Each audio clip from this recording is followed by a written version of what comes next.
The following podcast contains strong language and alternative facts. Follow us on Facebook and Twitter at Heel Podcast.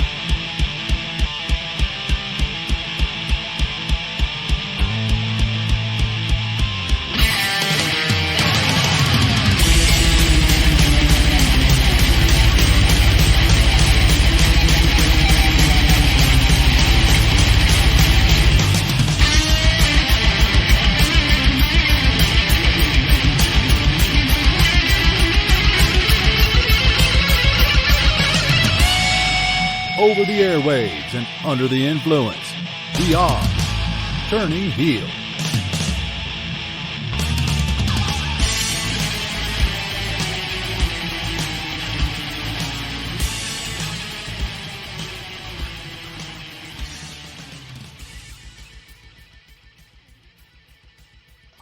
Let's get this shindig started. Hello and welcome to another episode of the Turning Heel podcast with me, the Grizz. And with me once again this week is activating Robert the Robot, El Hijo del Mad Dog. Bleep, bloop, bleep, bloop. Woof, woof. He's a doggo. He's a good boy. He's a good boy. How we doing, Squire? Fucking smashing. All the better for talking to you. Oh, seeing that face. In the dark, in the light, in the dark. Laptop. Either way, it's still a perfectly good place to sit. Oh. Well, that's what I tell all the ladies. You'll always have a seat as long as I have a face. Ladies. Does it count if I talk? Sure, why not? Yay! Well, so that's another week in wrestling. I mean, wrestling never stops. Like, not even a pandemic can stop pro wrestling. It sucked for every other sports fan in the world, but you know, wrestling still churned on in some gross, weird fashion and warehouses in front of nobody. But we're back.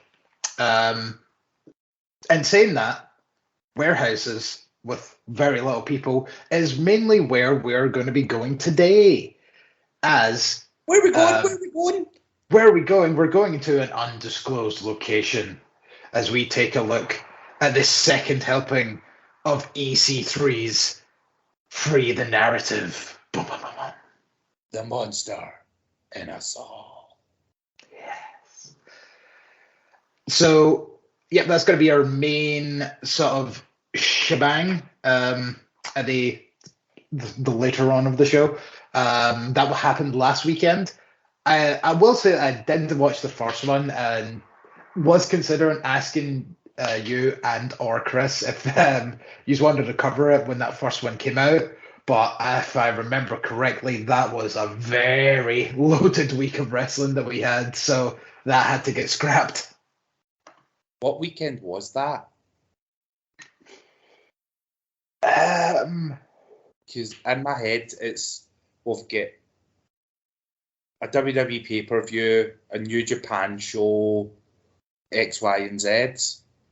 I get the feeling it might have been around that weekend that AAA and New Japan. Oh yes, the Triple Mania, the first Wrestle Grand Slam show. And I might be wrong, but it was during a time where there was like at least 2 pay-per-views on in a weekend. I think Ring of Honor Best in the World was on as well.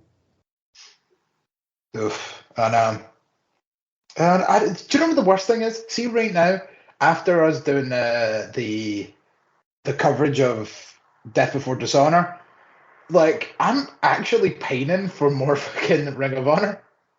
Like, wow. Like, I'm actually, I was looking just the other day and I was trying to find when Ring of Honor's next pay-per-view was on, because it was like, I've had such a good time recently watching, like, those pay-per-views that I want more. Give me more. I'm trying to think, because normally the calendar now would be like after Death Before Dishonor, you would normally get like the All-Star show, where it's like all the champions team up against potential challengers in like a 5-on-5 tag match, but that's already happened. Survivor has already happened. So I think really the only one that's kind of left is Final Battle. Yeah, but that's not normally till December, so... It's a big gap. They might do something new. Right, okay, Free the Narrative 1 was on July the 3rd. Yeah. Which was, well, the first week of July, so what was kind of around that time? Are you going to investigate and I'll... see? Okay. Yeah, so we're also going to have a quick pitter-patter over the AEW's second anniversary. Again, I'm going to try and have this go sort of the same way as the last episode when we talked about Grand Slam with me having no notes and going off memory. Thankfully I didn't drink during these shows, so I actually managed to remember some of it. But yeah. But before that, I'm going to it's almost going to be a redux of the last episode in some ways, but obviously differing opinions. But now that we have you back for the first time since NXT 2.0 has started, and you said you've at least watched some of it, what are your thoughts on NXT 2.0? When I say I've watched NXT 2.0, I've been watching the highlights that WWE put up on YouTube. So it's kind of each segment in nae fluff. Yeah. And I'm not hating it. You did say that you watched the entire first episode. I did. I watched the entire first episode, and with a relaunch, there are going to be some teething issues. So I went in with a sort of forgiving mindset of instead of going, oh, that's just fucking pish. It's right, okay, they're re-establishing, they're rebranding, they're finding their footing, there's new people in charge. Just let's see where it goes. Yeah. And one issue I would say that I had with 2.0, the first episode, is Braun Breaker beat LA Knight, but LA Knight was in the main event. Should they maybe not have went, okay, well, you beat him and he's in line for the NXT Championship. LA Knight, you're out. Braun, you're in. Or even, I can't remember if I said any of this before, to be honest, not going to lie. So if I do repeat myself, apologies. When Kyle O'Reilly got taken out earlier on in that episode, instead of putting Von Wagner in, that no one has ever heard of, at least, people got to see Braun Breaker earlier on in the night and be like, well, Braun Breaker did just pin LA Knight earlier, put him in. Yeah. And then, just have him not be pinned in the match, and then that would continue keeping him strong. And then it would actually even make the potential storyline that they're building now potentially better, because Braun Breaker could be like, oh, I don't care if I've been in this company for 4 minutes, 4 weeks, or 4 months, but you know what? A couple of weeks ago, I had that taste of gold, and I was so close, and do and blah, and that's why I want another shot, but I want to do it one-on-one, and I can prove that I can do it this time. And that would have made it a hell of a lot better. Because, Braun Breaker clearly is the guy that the machine are behind. I'm fucking behind him. I like what I see. I would have preferred it if they'd kept his name before they changed it like hours before the show. Yeah. And I think that because Rex Steiner is a cooler name than Braun Breaker. Yeah, exactly. B Squared 2.0. Oh wait, he's already on NXT 2.0. Nailed it. Well done. It's weird. Like, I don't mind them, but at the same time, it's just like, well, for example, the first episode when, like, I plonked it on because I couldn't sleep, and I was like, fuck it, it's the relaunch. I'll grab the laptop, I'll watch a couple of minutes of it, and then if I conk out, I conk out. So I tuned in maybe about 5 minutes after it started. So it was just some dude in the ring that beats LA Knight. I'm like, what the fuck is this bullshit? And then it wasn't until like the next day that I was like, okay, so Braun Breaker's actually like the son of a Steiner, and it's like, oh, they need to stop with this whole. See, if they're gonna like have like second or third generation talent, they need to have the same fucking name as their fucking parents. It's a double-edged sword. Like, you want them to try and get over on their own merits without them relying on the legacy that their dad, their grandpa, whoever. Okay, well, saying that, then, like, Curtis Axel worked great in theory because that's given him his own name while having lashings of the history of his dad and his grandpa. Yeah. Michael McGillicuddy, however, bleh. What, you going swimming? Like, no, that all means no, right? What is that, like a goof? Yeah, Caval, it's like a goof. But oh man, like Michael McGillicuddy, like what a name that was. And then it's like, oh, he's the son of Mr. Perfect. It's like, right, why is his second name not Henning? It was Joe Henning in fucking Developmental. Hennig. Sorry, Hennig. I beg your pardon. It's not just you, it's everyone always puts an extra N in there. I know. And as much as I try to teach myself not to do it, see with like when I really think about it, I know when to say Hennig, but like there, I was sort of on a rant and just plopped it out wrongly. Yeah. But yeah, like I don't know, like Braun Breaker, like it doesn't scream Steiner to me. Even if it's just something simple, like I don't know, have him coming out with a fucking chainmail headpiece or something to just kind of indicate, yeah, I'm in the Steiner family, or the. Well, I don't even think he needs that. So just listening to him talk, he sounds so much. He sounds the double of his uncle. He's got that weird twang of both of them. But like when he speaks, see if you shut your eyes, you'd think young Scott Steiner. Mm-hmm. Because when he cut that promo against Ciampa this week, you could totally hear the. He even looks more like Scott than he does his dad. Which is weird. That could start some conspiracy theories.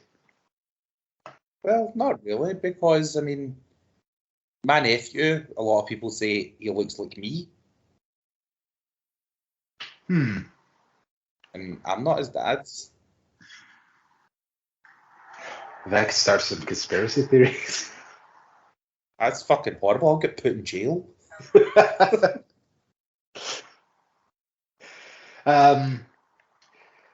yeah, I can see how Chris felt about it. It's a valid. It's valid. The way that I would sort of put NXT 2.0 is it's very much a hybrid of the NXT that we know and love and the original NXT. Where you're NXT getting 0.5. You're getting like all the sort of new faces that some you might recognise from the indies and stuff, but you're also getting the sort of quality that you'd be getting off NXT television. Mm-hmm. Well, see, like now that you brought that up, that's kind of like the next point that I don't like, and it's just the whole "here's me," like, and then they just act like they've been there for weeks, like as I was saying last week. Now that I've learned their fucking names, like I'm going to make this point again. The fact that like 1 week we just had Trey Baxter lose a match, and then Cora Jade just walks in and goes, oh hi, and then it's like she's just talking to him. It's like, how long have we been together? It's like, I don't fucking know. I don't know who you are. Like, you just walked in on the scene. Like, just a little bit of explanation as to who you are. Did she not do like job matches on NXT before the rebrand? Maybe. Like, the first time that I'd properly seen her was 205, because they seem to be using that as their kind of first step for a few wrestlers. There was a Onyx guy that was on, I don't know if his name's Onyx or not. It's something like that. He had a match on NXT like maybe last week. But on the 205 before that, he had a match, and so it's kind of, it's almost like, right, sometimes you'll appear on 205 Live. If you don't get, like, 205 Live is fucking nothing to do with the Cruiserweight division now. It is just an extra bonus half an hour of NXT, essentially, because Ember Moon had a match on 205 Live, like, last week. It's very weird. In fairness, 205 Lives for wrestlers that are 205 pounds and under, so having the women on it, I'll allow it. But I know, well, like, someone also, like fucking Odyssey Jones, maybe not. Oh, he's wrestled on 205. Aye, not 2005 Live. Like, there was an entire feud just before the rebrand of Joe Gacy and Josh Briggs. Like, that happened on 205. Before Joe Gacy became, you know, a cult leader or whatever the fuck he's doing now. No, the dude's woke. Okay. So he's a woke cult. Aye. He's basically playing to the... He's doing it very insincerely as well, which I like, because it's... You know, like on social media, you get these people that are, this cause, but really they couldn't give a fuck. They're just posing to make themselves look better. Yeah, I've literally seen people like that. It's very much that. And I think it works, it's relevant, it's very now, it's one of the most creative things that they've done in a long time, where they've actually struck when the iron's hot instead of leaving it for 3 months, and then nobody actually gives a fuck about it. Example, remember the RKO out of nowhere fucking memes that were flying about? No pun intended. And then all of a sudden, like, WWE just kind of dinged it and then went, oh, they were trendy 3 months ago, we'll do it now. And it was just kind of like, yeah, that's... But it's the whole saying that that came with that, though, of the RKO out of nowhere, and then it would literally be Randy Orton standing behind the opponent turns around, RKO, and then Michael Cole would start screaming, RKO out of nowhere. It's like, but it wasn't out of nowhere because he was setting up for it. We all seen it. Even the opponent turned around and seen Randy Orton before he had the move. Like, RKO out of nowhere is when Matt Sydal is on the top rope, goes for the shooting star. The shooting star, doesn't botch it, and then gets hit with an RKO. That's an RKO out of nowhere. Like, sliding in, catching Randy Orton coming off, catching Rey Mysterio coming off the top. That's an RKO out of nowhere. Mm-hmm. Or even he's not in the view of the camera, and then all of a sudden he just fucking sweeps in into view. Shit like that. But I'm getting off topic. I know, but it's still relevant in a way. Mm-hmm. The way that I'll get back on NXT 2.0 now. When you said people just showing up, and you're kind of expected to know who they are, I agree. Yeah. It's a bit, why should I care about you? I know. But they kind of rectified it with one person. That being Tony D'Angelo. Yes. Well, at least, like, giving him the old vignette style. Yeah, exactly. Like, that's what you need when you're building up new people. Like, the one guy that I have the most problem with is Von Wagner. Like, in the first episode, Kyle O'Reilly gets jumped, and then this rando just runs in and goes, "I'll help you." And then he's like, "Oh, you could have a title match." And then he wanders out, and people are like, "Who the fuck are you?" And then. Yes. And then, like, the next week, I think he had a promo where he was, like, I don't know, lifting heavy bags or something, and then didn't really say anything of note. And it's like, that didn't answer any questions I had about who this guy is. And now, like, these past couple of weeks, he just kind of follows Kyle O'Reilly around, and it's getting really weird and creepy. In fairness, I would follow Kyle O'Reilly about. Yeah, but, like, you're not weird or creepy. Not unless you ask me to. What were you doing? You and Kyle doing your times? None of my business. But it's just like, for example, this week, like, he went into like Kyle O'Reilly's locker room, and Kyle explained why. It's like, I have problems trusting people because the last people that I hung about with for years all turned their back on me. And he's like, well, I'll help you. And then he was out in the ring, got beat up. Von Wagner comes out, and then just awkwardly, like, kind of like hangs around him. And then, like, later on in the night, he comes back and goes, I know you've got a problem trusting people, but you're going to need to trust me next week because we're going to be a tag team. And then Kyle O'Reilly's just sitting there looking at the guy like, can't you just leave me alone, you fucking weirdo stalker bastard? I was like, just leave me alone. Like, and then Maybe that's the way they're going with it. And then on the other side of the fence, we have, you know, Kyle O'Reilly, that at one point was arguably the fucking best wrestler that NXT had, and now he looks like a fucking little bitch. He keeps getting bitched out, and I don't like it. So it's like, this is a question that a lot of like sort of podcasts have been asking recently, and it is very much food for thought. Is,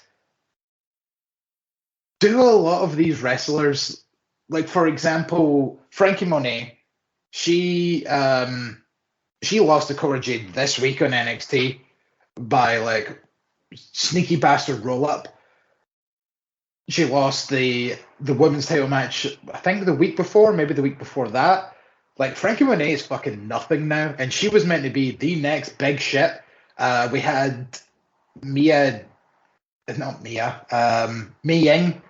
She lost on NXT. It's like, all these, like, kind of older established characters are either just lost their sort of spot, essentially, and with Joe mysteriously giving up the title, like, do you think that if Joe knew that this was the NXT that was going to happen, do you think he would have even bothered re-signing? Well, that's a loaded question. Or Frankie Monet, if she knew that NXT 2.0 was going to happen, would she have bothered signing? See how, in regards to Frankie, she didn't need to go to NXT.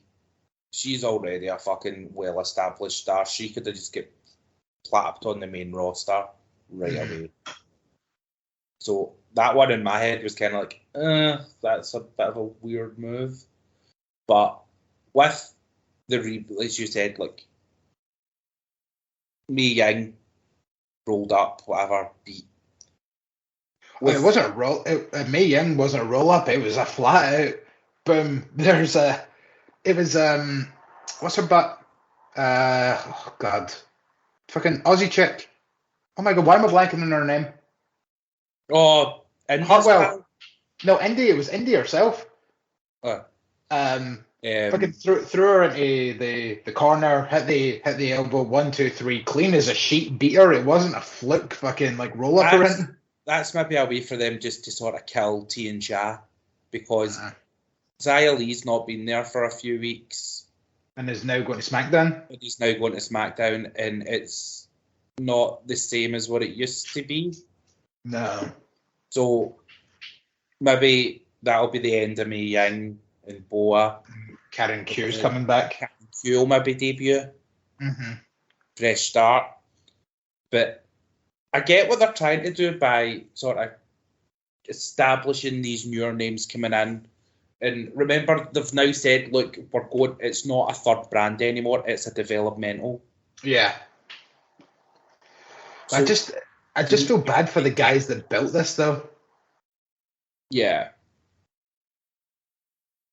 I don't think Joe would have re-signed if he knew this was I know. But now, like, it makes me wonder how long did he sign for, and like how long before he will probably inevitably leave again and go to greener pastures, because I think he'll get released just after Mania next year. Jesus, that's a long time to fart about and do nothing. And then add another 3 months onto that. Because you're injured. Oh, technically no, 30 days. Oh. Because Joe's, if he's signed, it's an NXT contract. It's an NXT contract, and it's only 30 days. I mean, it's all going to depend on how long that contract is, I reckon. Because maybe it may have been a short-term deal. Like, and he was only going to hold the belt to then drop it to somebody. Just to get someone believable to beat Cross. Cross, yeah. Yeah.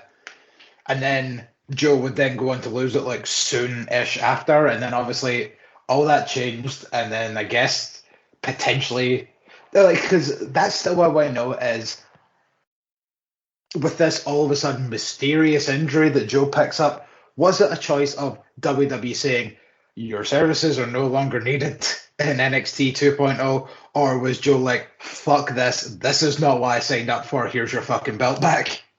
It might even be a little of column A and a little of column B. Mm-hmm. Like, there could be... They say that there's 3 sides to a story. A's side, B's side, and the truth. Mm-hmm. Which is somewhere in the middle. So it's quite possible that it's maybe a mixture of both situations.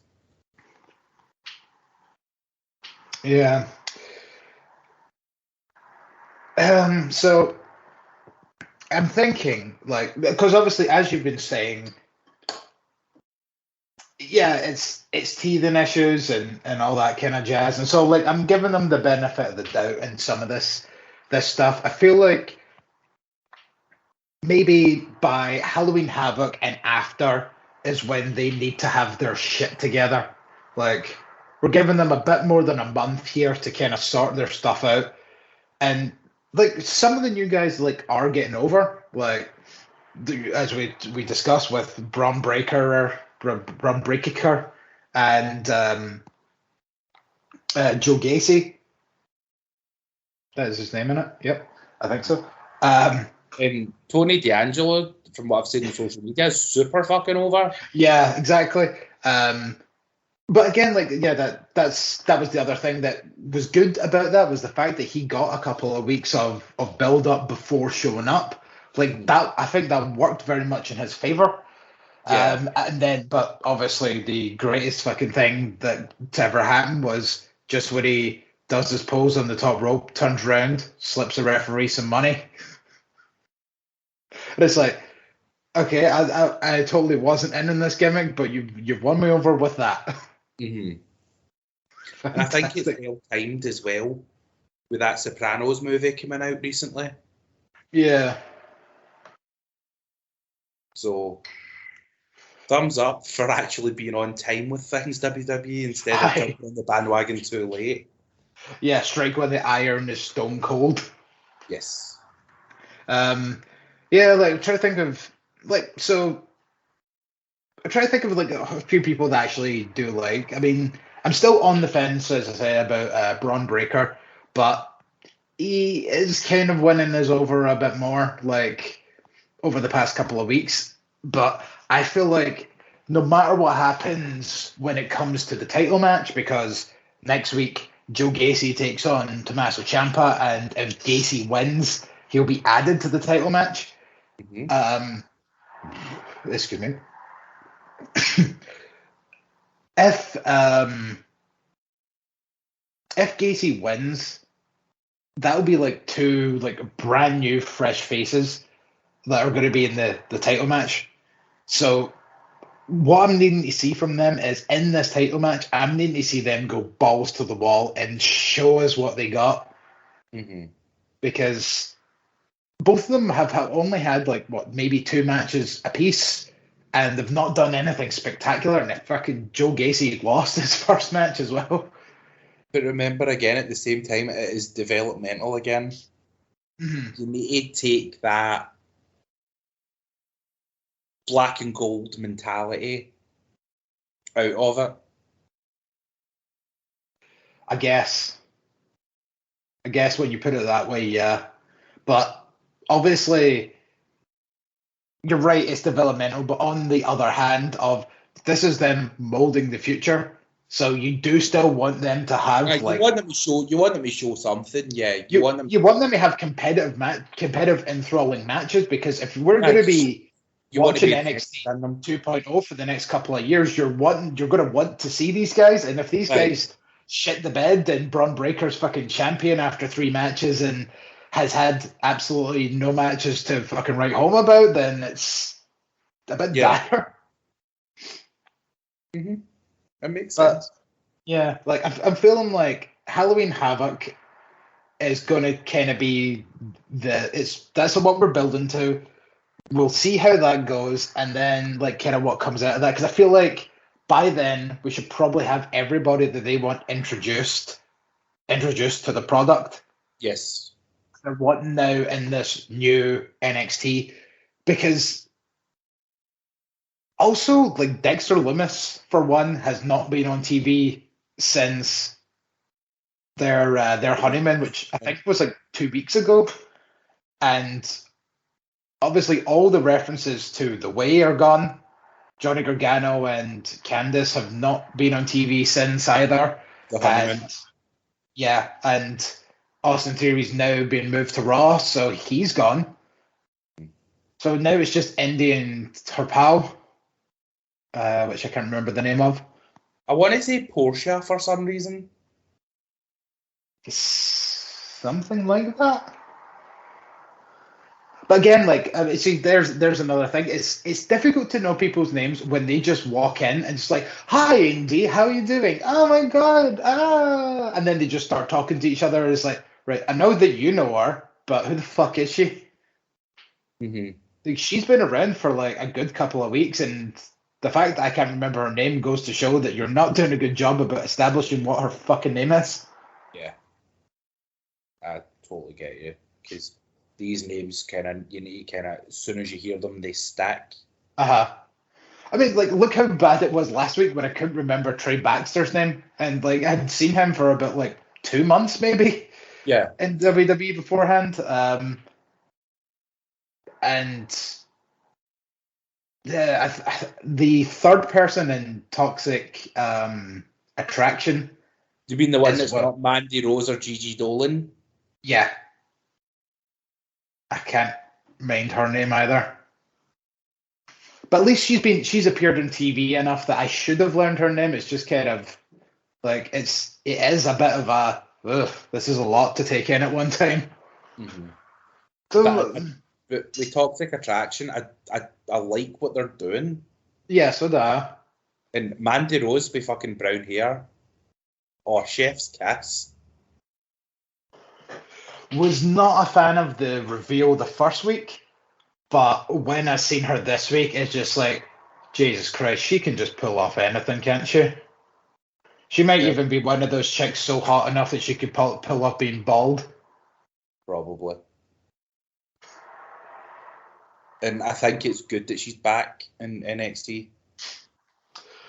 Well, and then here's like the kind of next question with that. It's like, I think she needs it.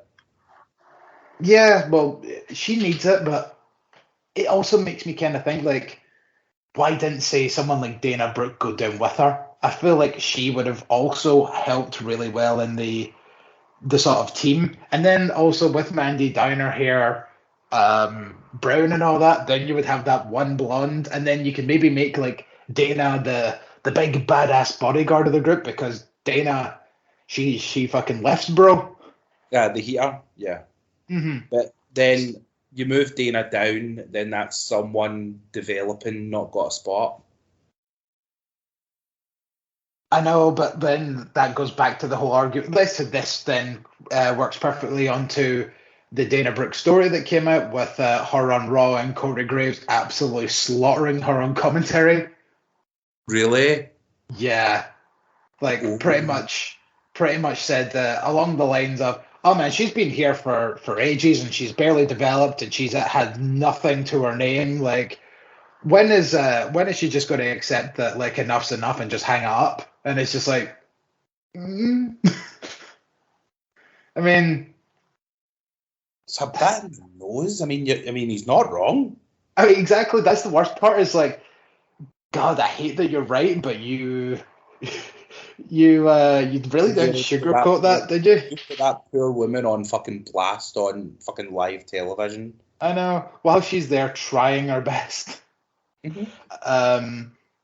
I know, it's like, the thing is, like, I do genuinely like Dana Brooke, probably just because I've just fancied the shit out of her, and attractive people normally get a buy in my case, which is what it is. Anyway, but like, he is right though. It's like, Dana, she is what she is. She's decent, but like, she's been in this biz now for fuck. She came in with Emma. She was Emma's. She joined Emma when Emma was already on. Dana Brooke came in a couple of months before Asuka. Yeah. Well, like that's not what I wasn't meaning that she was in it. That she didn't start at the same time as Emma, but she was with Emma. Like, that was me kind of going so far back to be like, Emma was still in WWE when Dana was around. Aye, and that goes Dana to was show. Asuka's one of her first. It was her first takeover opponent. I'm pretty sure, eh?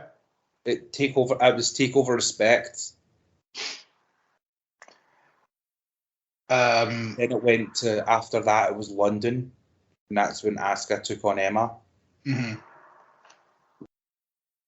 Sorry, I'm also trying to get the results for Dynamite. That's why I'm kind of stalling. Yeah, so she's been around that long, and has she gotten better? Yes, because she was absolute dog shit when she started. But is she aware that someone that's been wrestling this long should be? No, because you would expect her to be significantly better. Mm-hmm. She's went from the drizzling shits to just the shits. Yeah. To like kind of like dog shit that's been, like kind of left in the curb too long and the sun's been beaten down on it. It's gotten a little crispy. And now she's just fresh dog shit. I mean, it's a horrible example to put to an example. I know what I'm trying to say. Analogy? Analogy. It's a horrible analogy to put on her, but it is what it is. And I forgot that's right. Mind I was telling you off here that I actually sat and watched Extreme Rules. Yes, Did you not hear what Corey Graves said during the opening match to the main card?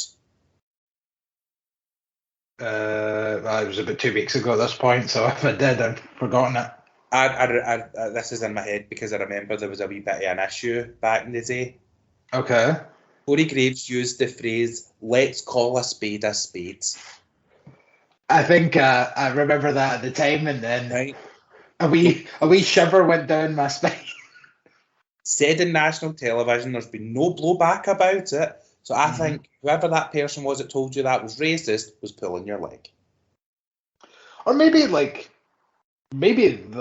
was just the old expression for it and the meaning has completely changed. And then also the fact that, like, as you say, the first match of the pay-per-view was a match that featured 5 black men in it. Like, I don't know. Like, I'm putting it down to maybe I was just slightly uncultured with it, but maybe like the meaning of the saying has definitely changed over time, and I was using it kind of more in the current time, whereas it was maybe used differently back in the day. For as long as I can remember, let's call a spade always meant say what it really is. It is what it is, yeah. It is what it is. So from now on, if I say let's call a spade, I'm not being racist. I'm just saying if it walks like a duck, sounds like a duck, it's probably a duck. Probably. That's quackers.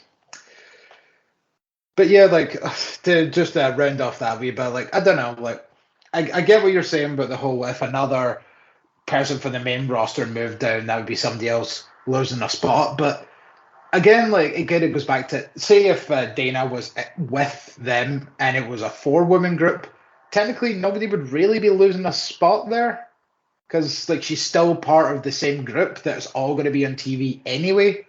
Mm-hmm. But then more focus would maybe be on Dana Brooke than Gigi or the other one. Well, that's what I'm thinking. The other one could be doing with a bit more fucking TV time because we cannot remember her name. I know. Do you know what the annoying thing is? It's annoying, you know. But like, as I say, like, you know, Dana could probably benefit from being used little in matches. Mm-hmm. As I say, she could be the heavy, and that could work out a lot better for her. And then, you know, maybe she could be the one having the matches on 205 Live, which is obviously the very least watched WWE TV show that they have. So that way, you know, she's still getting ring time and blah de blah. Toxic Attraction NXT. Let's see. Mandy Rose introduces her new faction, Toxic Attraction. Mandy Rose, Gigi Dolan, and JC Jane. There you go. Now we know, and knowing is half the battle. Thanks, G.I. Grizz. G.I. Grizz. Uh-oh. I think I've just closed the fucking thing that had the thingy results on it now, so I'm going to look for that again. Yeah, but like, to round off our NXT talk, which I think we got even fucking deeper into this week than we did last week. That's just me though. I go deep. I know we really do though. Balls deep. Balls deep, and then pause deep. Pause deep. Wow. Since I'm El Hijo del Mad Dog. Ah. I thought it was just because of the cats. But yes, I'm thinking like maybe Halloween Havoc is definitely something that we should have a proper look at, and then kind of see if we kind of revisit this conversation in a couple of weeks when that happens. Yeah, I will make sure that I actually watch Halloween Havoc rather than the way that I've been watching NXT.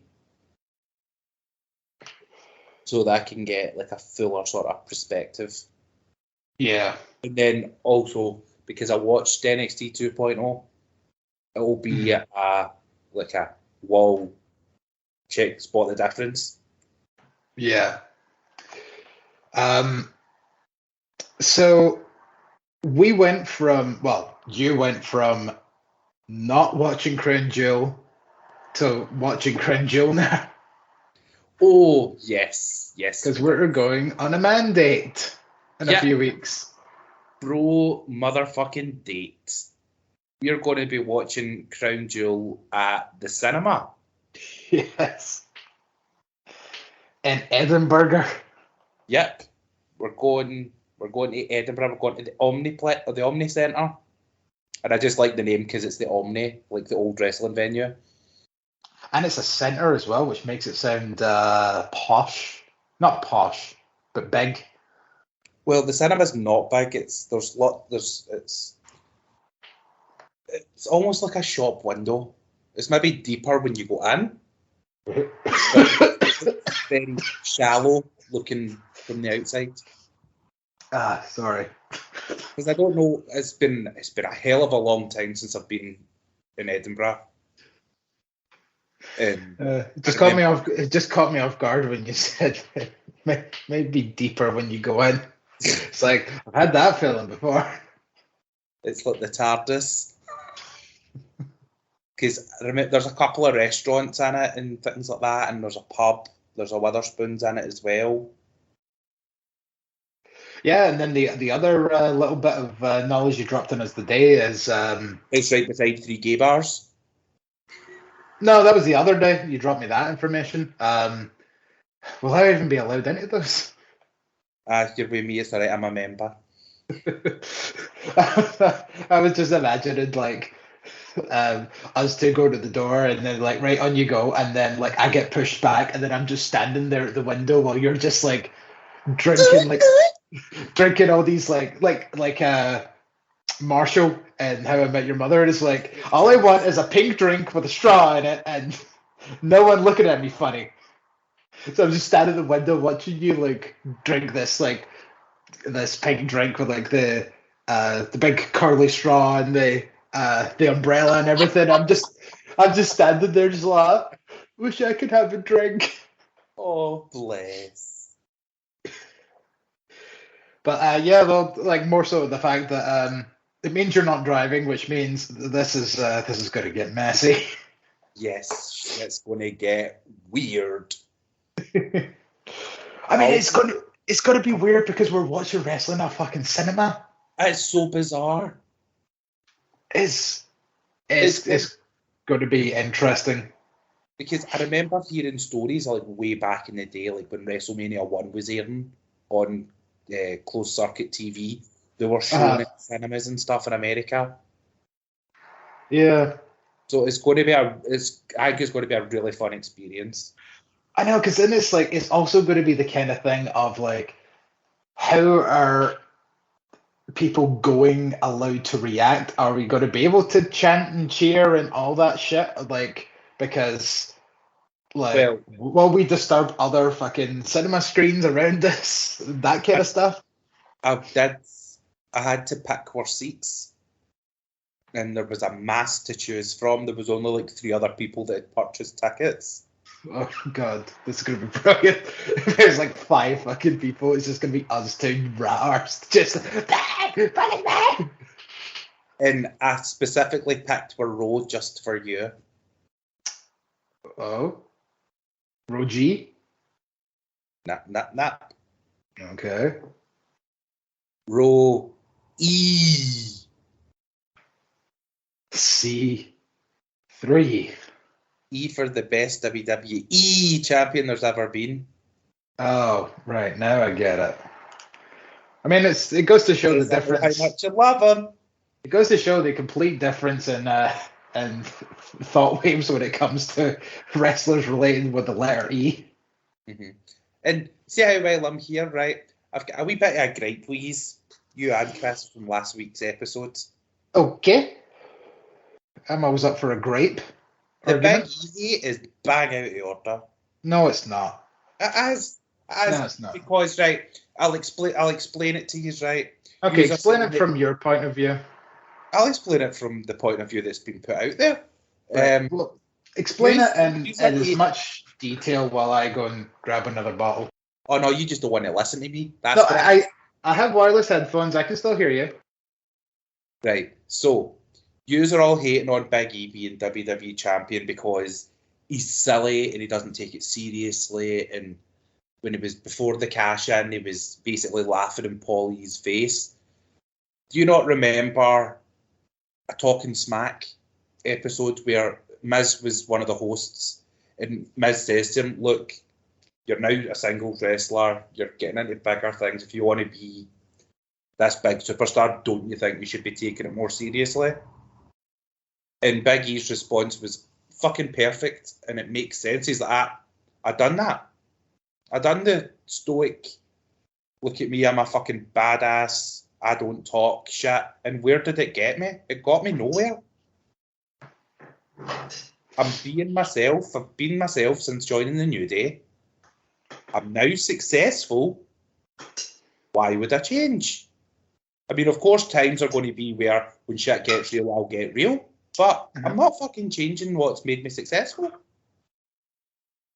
And you know what? Like, in fact, I don't know if it was at that point because I don't know if it had happened yet. No, it might have. By the time we done Extreme Rules, I'm pretty sure the Raw afterwards had happened. And I think if I didn't say it, then I meant to. was, to be honest, I was actually quite surprised when E came out on Raw. In fact, it was the promo more so on Extreme Rules. It was like, was a half decent promo. Definitely took him more seriously there. Like, I mean, I completely get what you're saying, and I do think it's kind of residue stink from when I really hated him when he was proper goofy. And the one thing that I think that he has dropped, which has helped him a lot, is I have not seen him do that stupid sit that he does in the fucking corners for a couple of weeks. Because that drives me nuts, and that is one of the things, more so than anything else, that makes me very much think, you ain't taking this shit seriously. And he stopped doing that as far as I remember, and watch fucking Monday's Raw come around, and he sits there like while cutting a promo or something like that on Drew. But I don't know. He's not as bad, but at the same time, I just think it was just him of all people. It's kind of hard to put my finger on now, but like I at least appreciate your argument against it, I will admit. But facts. Yeah, because I mean, fuck, like a couple of months ago, absolutely hated Riddle. Couldn't stand him either. He's grown on us, and he's still doing the same shtick, but for some reason now it's clicking, but probably because he has someone like Randy Orton to like bounce off of. And yeah, he has a straight, well, excuse the term, but he has a straight man in comedy terms to bounce off of. Mm-hmm. And even that made me like Randy Orton more as well. So it's like, it's one of those things where it's like, I'm always kind of set in my ways when it comes to how I feel about things, but over time, those things can definitely change. So maybe like fucking potentially 6 months from now, if he kind of goes this sort of way of being a bit more serious when it's time to be serious, maybe like the opinion will change. But time will tell. Time will tell. That spoke sense into you. We'll see. I mean, we've still had that chat about Bianca, and that opinion's not changed very much. They've done her dirty since SummerSlam. Dirty. It's not been the best for her, I'm not going to lie, but I can see it from a Bianca fan's point of view. But to be honest, if it was anybody but Becky, I would probably be inclined to completely agree with you, but it's fucking Becky Lynch, and she's better than Bianca in every fucking possible way. So I'm not gonna like, what's the word I'm kind of looking for here? I'm not gonna like be angry about it when it's Becky, because she's the best. She's not the best. Asuka's the best, but Asuka's fucking not here right now. I know, and then also it's like, remember Kairi Sane? I just like sat the other day and just thought about Kairi Sane for like about half an hour. Oh. I know, I miss her.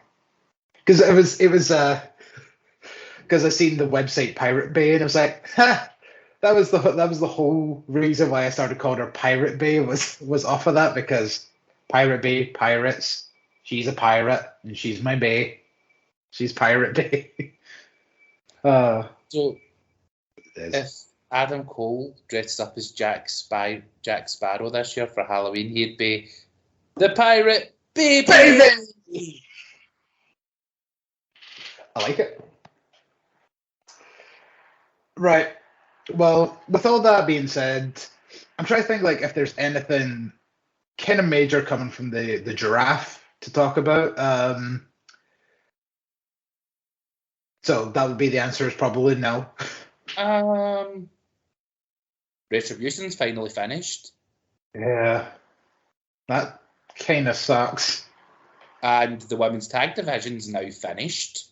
Yes. Because they split up two established tag teams. Yep, Shotzi and Tegan are gone their separate ways, and Natty and Tamina. And Tamina are gone, and that was your entire tag division. And also, Tegan and Shotzi never even got their title match. Yep. And they beat the champs like 4 times. Mm-hmm. Like flat out. Yep. Because like the thing was, like, they beat them like 3 or 4 times, and then that was when Natty got that weird ankle injury that she needed surgery on, and then appeared like 3 weeks later, and it's like, oh, I'm fine. It's like, you had surgery? Like, fucking hell. It must have been like very, very minor surgery. Mm-hmm. You can get surgeries like that where it is just a quick patch up. Mm. But yeah, it was one of those things where I feel like maybe if Natty didn't get that injury, they might have gave the belts to them. And also, I say established. Shotzi and Tegan were not really established. Well, main roster wise, they were established, but the original team was Shotzi and Ember. Yep, former champs. So I know. In my eyes now, the women's division is dead because anytime they get a team or an established team, they split them up. Exactly. And they should, to be honest, they should just phase the titles out.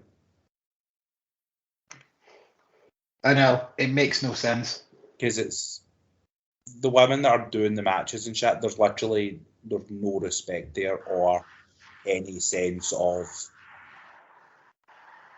trying to show off these women's talents.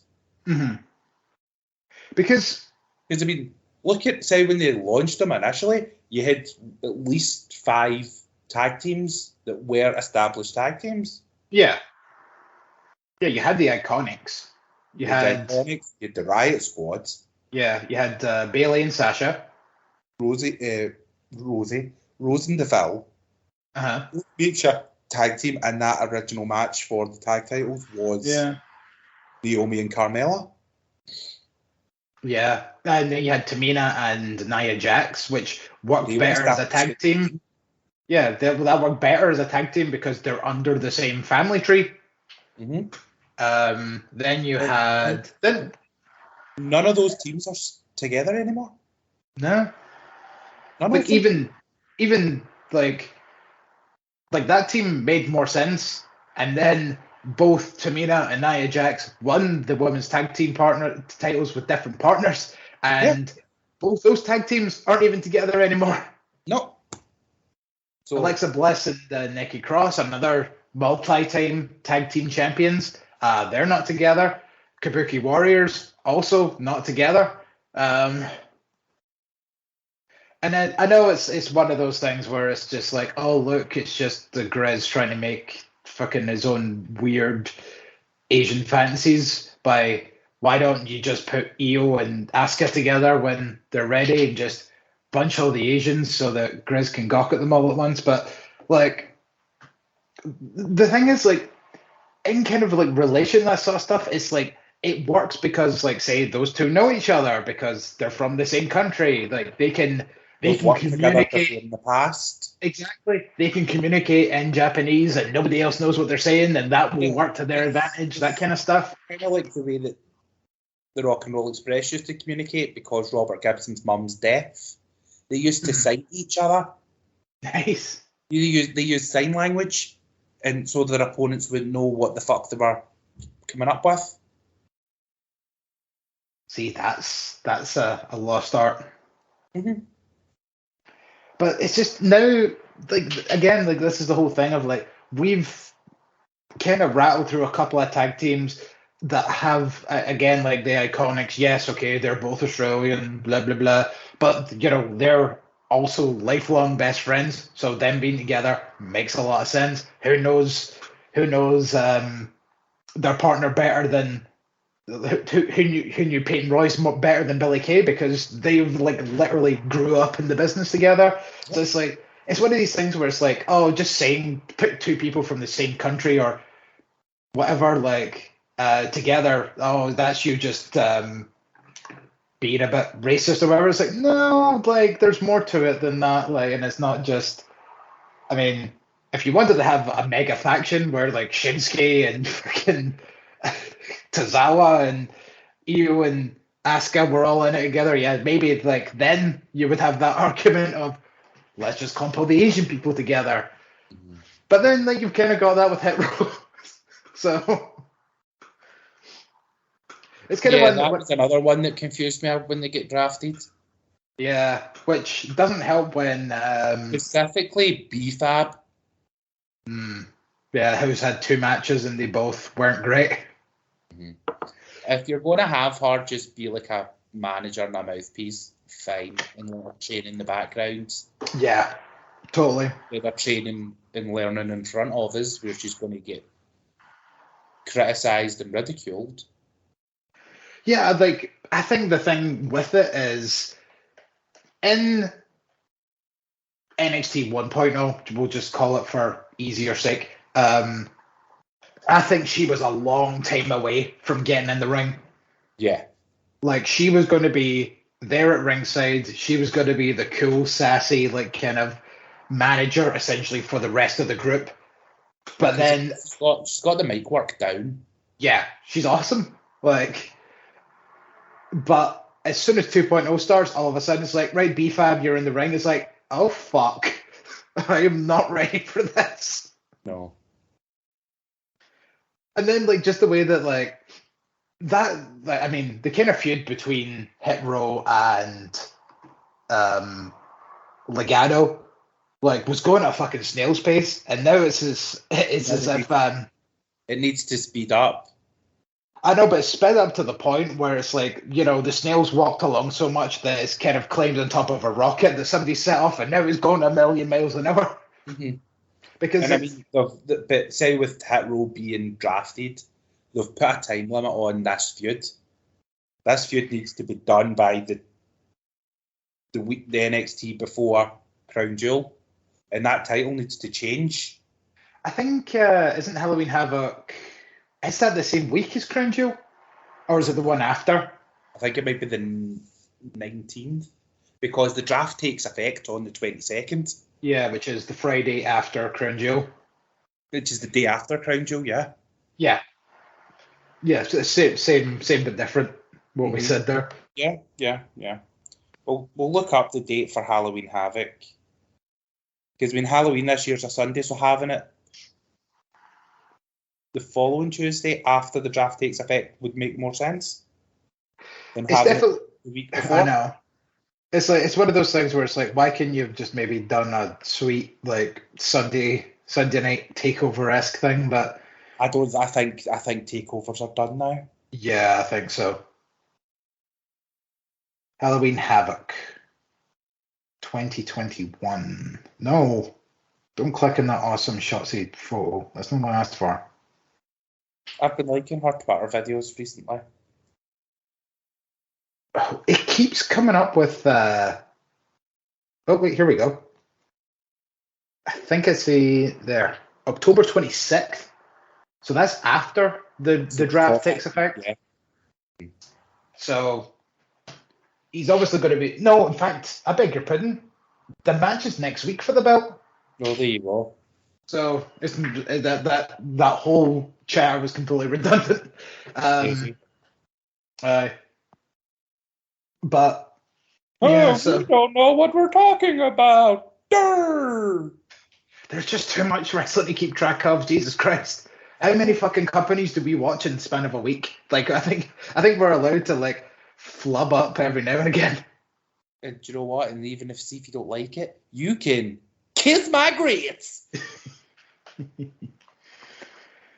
I know he's another odd one. Oh God, we're never getting out of NXT talk. He's another odd one in this new NXT 2.0 because I mean he doesn't seem to be doing much anymore than just show up. He needs to be honest, lost this week. He needs what? Sorry. He needs to get drafted or moved up because it's not the place for him anymore. No. And here's one that fucking boggled my mind. Aaliyah get drafted, but fucking LA Knight didn't. Aaliyah was technically has been on the Raw roster for about the past 6 months. In technicality, She always was on main Even event. though she was paired with Frankie Monet recently. Yeah, like she'd been on main event since they were still in the Thunderdome, I'm pretty sure. I vaguely remember her beating Dakota Kai with what the fuck was that, DDT? Mm-hmm. While Dakota was #1 contender for the fucking belt. Yeah. But it's just like I know that they probably have their reasons, but as a wrestling fan keeping kayfabe, SmackDown took Aaliyah and not LA Knight. Yeah. That baffles me. And then it's I mean, I don't mind Xylee. I think she's like definitely improved, and I think with this new kind of version of her, like she's going to be pretty good on the main roster. But That's if they keep it. True. But I would hope that they keep this kind of more evil, angry Xylee as opposed to the person that you've seen in the past couple of Rumbles, where it's just, look at me, I've got a fan. I do the Street Fighter pose on my entrance. Yeah. Like I'm hoping that something good comes out of this for her, because I've always really liked Xia. But yeah, Right, so LA Knight getting fucking not drafted is baffling to me, because he does not work in the NXT 2.0. He really doesn't. No, he's too good. He's too good. And he would have been perfect for like being brought up to the main roster. Yeah. Hell, you know what? Like, if he got drafted to Raw and was there that night, he could easily have slotted in on that Drew McIntyre spot of trying to get in Big E's face, and could have made himself an instant fucking star with just a promo battle between him and E. Or even give fucking Kevin Owens something a bit better to do instead of just stunning Tozawa. I know. Exactly. Anything like that. Like, he needs to come up soon. Definitely. But it is just annoying. They've just had this draft. Like, when would be the next time that they're going to bring up new people potentially? Like, after Mania? No, open. Maybe. Rumble. Damian Priest came up after the Rumble last year. True. So I think it'll be after like the Big Five. You'll maybe get someone new, maybe. Have Knight in the Rumble then. Have him eliminate someone of decent. Like, have him eliminate Jeff Hardy. There you go. Or even have someone eliminate him and then they do the whole, oh, you eliminated me, I'm pulling you out. Aye. Shit like that. Yeah, do that with Jeff Hardy. I think Jeff Hardy is like one of, like, because he's in a position where he's always he's fucking Jeff Hardy. He's always over. So, like, a perfect place. Former multi-time world champion, but is incredibly beatable now. Like, just because he's a bit older, he's potentially a wee bit slower, yada yada, but it still looks good for a victory. Mm-hmm. And then there you go. Looking at the overall picks for the draft, who went where, SmackDown get kind of shafted, and there's nobody really for Roman to work with. The biggest overall pick in terms of actual stardom, not the Japanese Joshi company,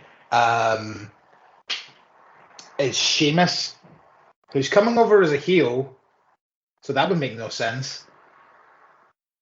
So, I mean, where do we go from there? I mean, obviously, Drew. You have two people, right, in my mind that you could pair Roman up with.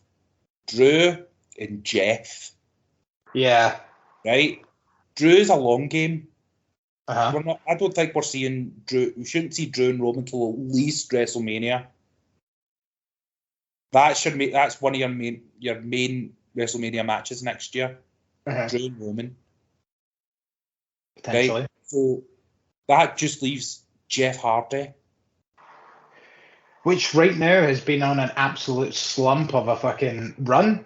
Mm-hmm. And lost to Karrion Kross multiple times, lost to Damian Priest multiple times. Like, he's losing to new guys constantly, Which is, again, the reason why I brought him up with LA Knight. But at the same time, right, brand change just takes a couple of wins to get him back. He did also say, like, after he lost to Damian Priest that, oh, there's going to be a new side of me when I move to SmackDown. It's like, so you're planning something that's not going to be in fruition for another 3 weeks. And the worst part is everybody's speculating, oh my God, is Willow coming back? Yeah, because he's been pitching to do Willow for ages in WWE. If Willow comes back, I will only accept it if he gets the theme. Well, it's his music. I know it's his music, but it's one of those things of, will WWE let him use it is the thing? Well, because it's his music, he owns it, so if he wants to use it, he can say, right, look, use my music free of charge. Yeah. You don't have to pay me any rights. I know, but it would be like that kind of thing of like, because it's WWE, you know what they're like with the whole, if we're going to have you be this character, we would want our own theme music so that we can... Everything. Yeah. So that's why I can have that thought there on that one. And then you mentioned Sheamus as well, but I think Sheamus is finally going to win the Intercontinental Championship and be a Grand Slam champion. I mean, too right. Like, to be honest, Sheamus, fucking Hall of Fame career. The work that he's put in just this year alone. He's been like the pure underground best wrestler in WWE. He's been the WWE Dark Horse of the week. That's the one, yeah. Every fucking week. The Dark Horse, the Workhorse, whatever the fuck you want to call it. Like, and he fucking puts in a shift with a broken face. Like, how many times has that dude had his fucking nose broken in the past couple of months, and he'll just bleed all over the mat, and then he'll finish the match, and then be like, I've broken my nose again. Cool, see you next week. Right, cool, like, fucking, he broke it at Extreme Rules, and then you see him the next night on Raw, and then you could see, like, his fucking eyes were all bruised and all that, and then he still had a match then, and I think he got bonked in the face again. Mm-hmm. Like, Mother half seen Sheamus at one point, and he's blah, and she was like, okay, so face surgery or gimmick or something else, and I was like, it's a combination of everything. He legit broke his nose, and now they're turning it into a gimmick by giving him the face mask. And then I think he has to wear the face mask just to protect his face. I know, but then when Undertaker had the face mask, yeah, the Phantom of the Opera one. Because Mabel crushed his orbital bone, so he could still wrestle and wrestle safely. I know, but like they're using that as part of the gimmick now, like because you like the thing is like see when you have his matchup screen and he's got his jacket and all that, and he's pulling up the collar, it's almost like ugly Cody Rhodes-esque with a "don't look at me," because he was always very very almost streakery, flashery with his jacket before. Way, look at my Tajer. Don't think you can say Tajer. Jesus, I'm surprised that we managed to talk this much about WWE, especially since like a good chunk of it is about stuff that you haven't really watched. But now what we'll do is toe in the water. Yeah, you always do. You've always got the finger on the pulse of WWE, even if you don't watch everything. But what we'll do is we'll move on now to something that we both watch and love. Love. Scary. I don't know if that's how it actually says, but Julia, for those of you that love Julia and love AEW, we are going to take a look at the anniversary show. 2 years. 2 years. 2 years. And we started off with already in the ring, Kenny Omega, Adam Cole, Matt Jackson, and Nick Jackson, and already in the ring, Bryan Danielson, Christian Cage, the Jurassic Express. Like Christian Christian didn't even get like a ring announcement of him being Impact World Champion, and it was just like, oh. He might not even come out with a belt. He did have the belt. The way that this show opened and watching the whole show, it was like they wanted to get as much onto this show as possible. Big squeeze. Wasted no time. I mean, I do hate when like AEW just starts with already in the ring, everybody, but like this was one of these times where it's like, I'll allow it. Mm-hmm. But at least the live audience would have got the entrances and paying your money, especially just for fucking Tarzan Boy alone. I know. See, that's the thing. That's the thing with AEW. Do you know the worst part of it is, for me, is do I want to go see AEW? Hell yes. What's the main thing that you would look forward to from an AEW show? I don't know. Singing people's theme songs. That's really it. I want to go there. I want to wave my arms around, go whoa, oh whoa. I want to sing fucking Judas because I was the person that started it. I want to sing CM Punk's theme song. Who else has a sing-along theme? Bryan Danielson has one. Yeah. Technically, for the clappy bits, you're gonna get your fucking head. Somebody else has a really good. I just want to go to a show and just yell cowboy shit. Yeah, that too. Like, they're so unique with like a lot of stuff that they have that's chanty. So, like as I say, just singing Ruby Soho as well. Like Ruby Soho, I love that song. I know. And then DMD, there you go. So, yeah, like, I mean, it's happening eventually, no doubt. I'm reckoning 2022, fucking AEW is going to be over here. And even if they don't come to Scotland, we'll definitely be traveling for it. Yes. Turning heel lads on tour.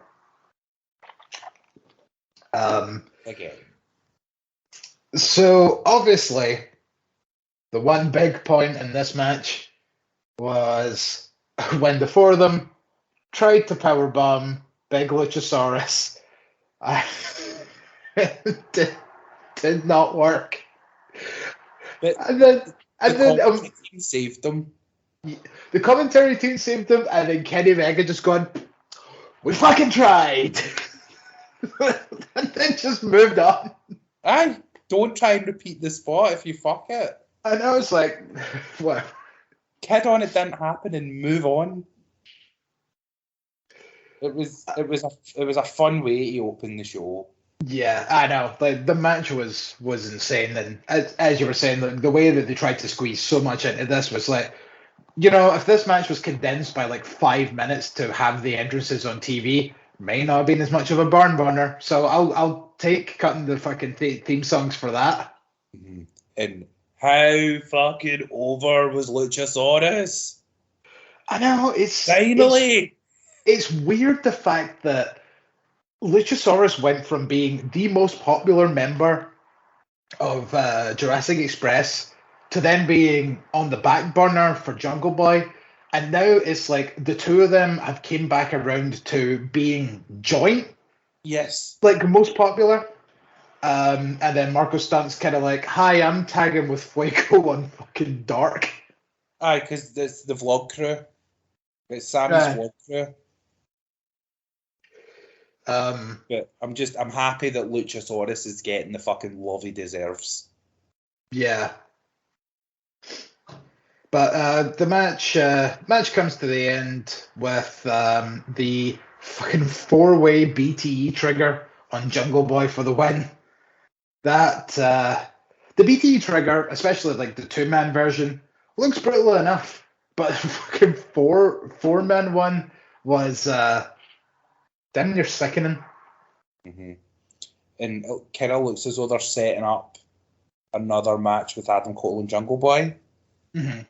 Because this is what, like, the second week in a row that Adam Cole's pinned Jungle Boy. Yeah. And was it Rampage where Jungle Boy put Cole in the snare trap while Danielson had Omega in the label lock? Yeah. So definitely just off of that alone as well, it's like, yeah, these two are doing a feud. These are guys that doing a thing. John Moxley promo. He mentions he has a 3-year-old month at home, and she's insane. So he's grumpy and has no sleep, and he wants to get his belt back. Leading up to the main event, which was a fucking star-studded main event. Good fucking god. CM Punk promo. He comes out, asks, "Are you bored of this yet?" And it's like, you keep asking that every week. The more that you ask me about something, the more I'm getting bored of it. Talks about Philly cheesesteaks or cheesecakes. He can't decide which one's the right one. I made a cheesecake last week. Ooh. Did you see me a bit? There's still some in the fridge. Ooh. How did it go? Surprisingly well. Well done. Haven't made one in a few years. Thought I fucked it. Broke several whisks making it. I can imagine. Like, when that shit gets thick boy. There was 600 grams of cream cheese in it. So trying to whisk that, then whisk in 3 melted chocolate oranges. Ooh. That's incredible. You must have like one arm, just like. Aye, it's my man arm. Your doing arm. Aye, my master date arm.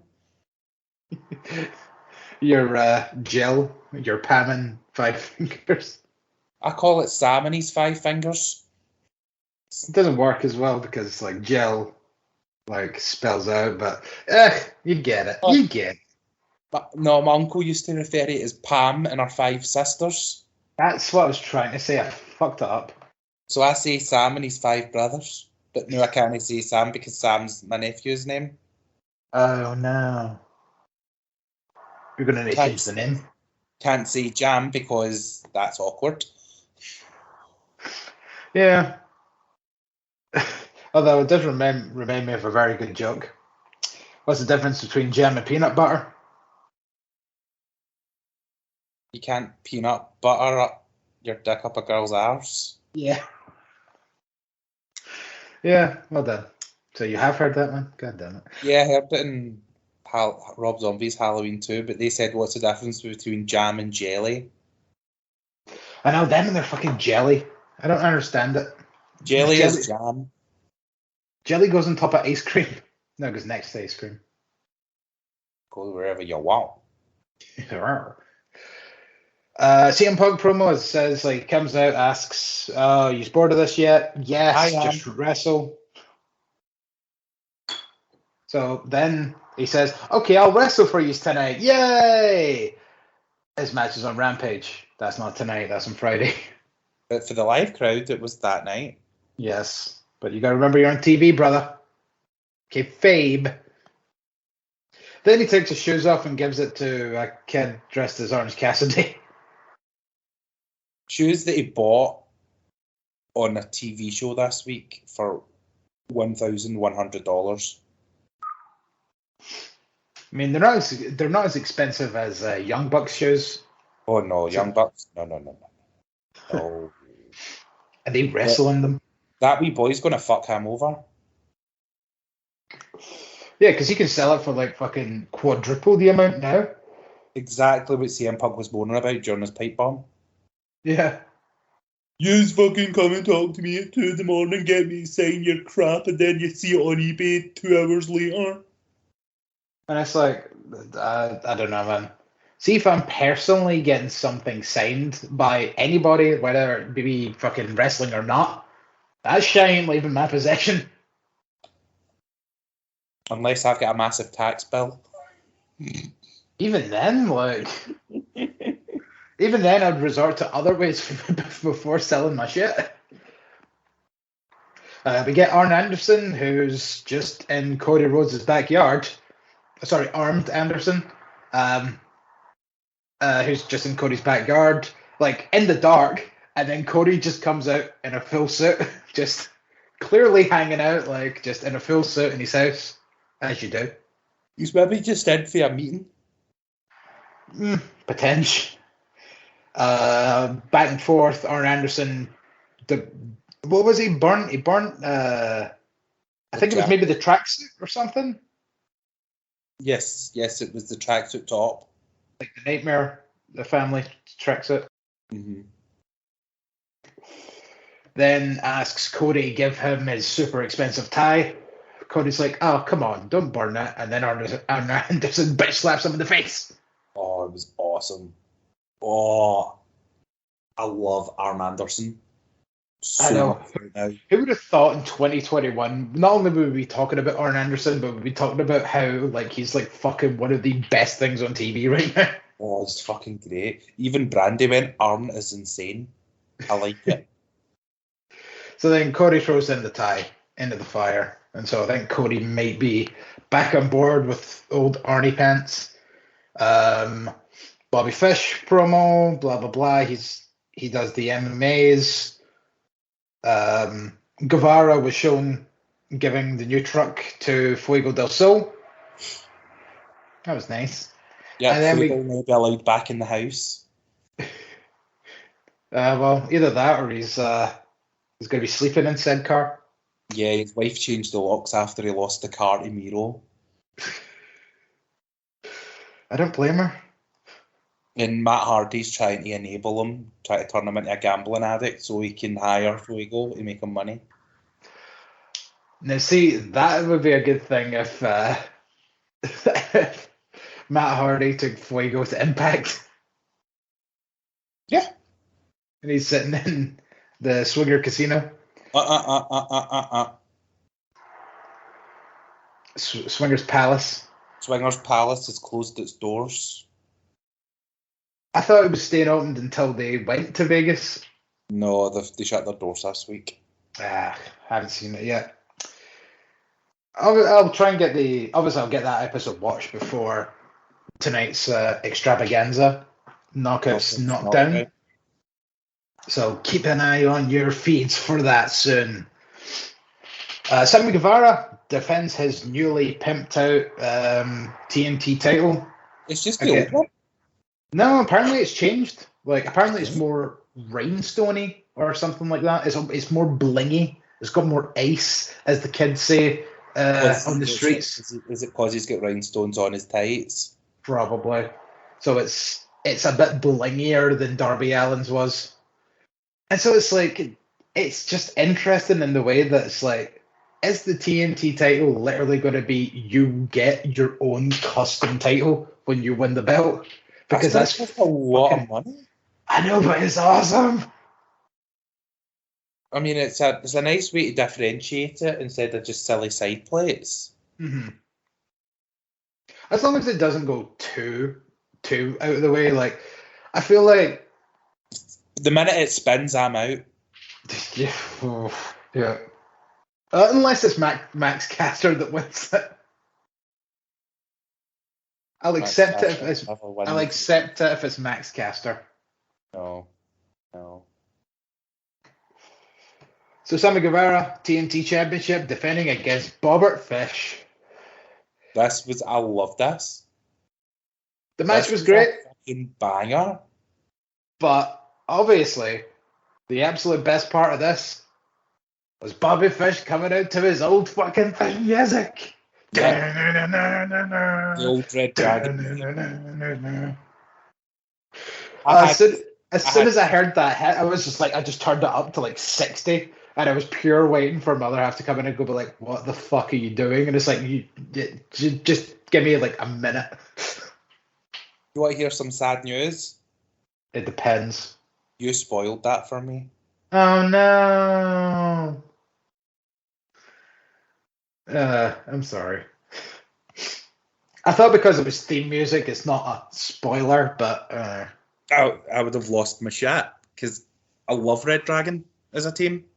I know. Well, hopefully, maybe sooner rather than later, we may see them again. Kyle, leave. You're not wanted anymore. Run well you can. I know. Von Wagner looks like he might molest you or something. Yeah. Have you never seen Single White Female? No. Is that what it's about? No. It's... Or catfish? Watch it and get back to me. Okay. No, but this was a fucking barn burner of a match, and it goes to show like just how good Bobby Fish really is, and how he was absolutely sadly overshadowed in Undisputed Era. But in fairness, he was fucking snake bitten with fucking injuries. Yeah, true. So that really fucking held him back, and he really is a fucking veteran. Like, Sammy goes for the fucking springboard moonsault, slightly loses his foot and knows he's going to fuck it. And then Bobby Fish goes to kick him to make it look like he's knocked him off balance rather than Sammy fucking it. Oh, fucking general. Bobby's a general. Yeah, the what's the sound? Student of the game.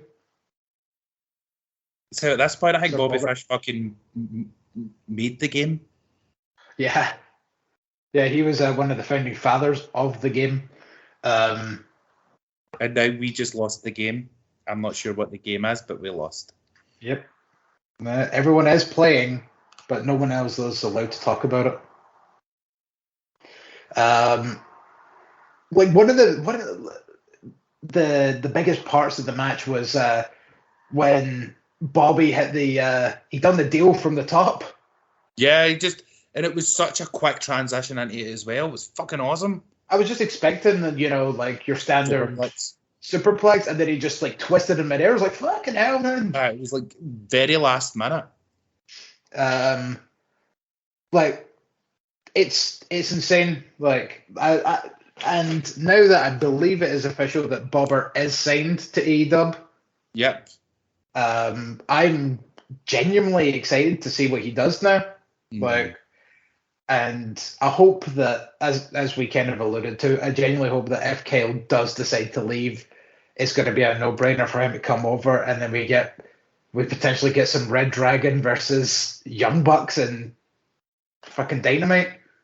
Aye, Red Dragon versus Young Bucks, Lucha Bros, Proud and Powerful. Oof. Other good teams in the Chaos Project, Best Friends, Varsity Blondes, the Wingmen.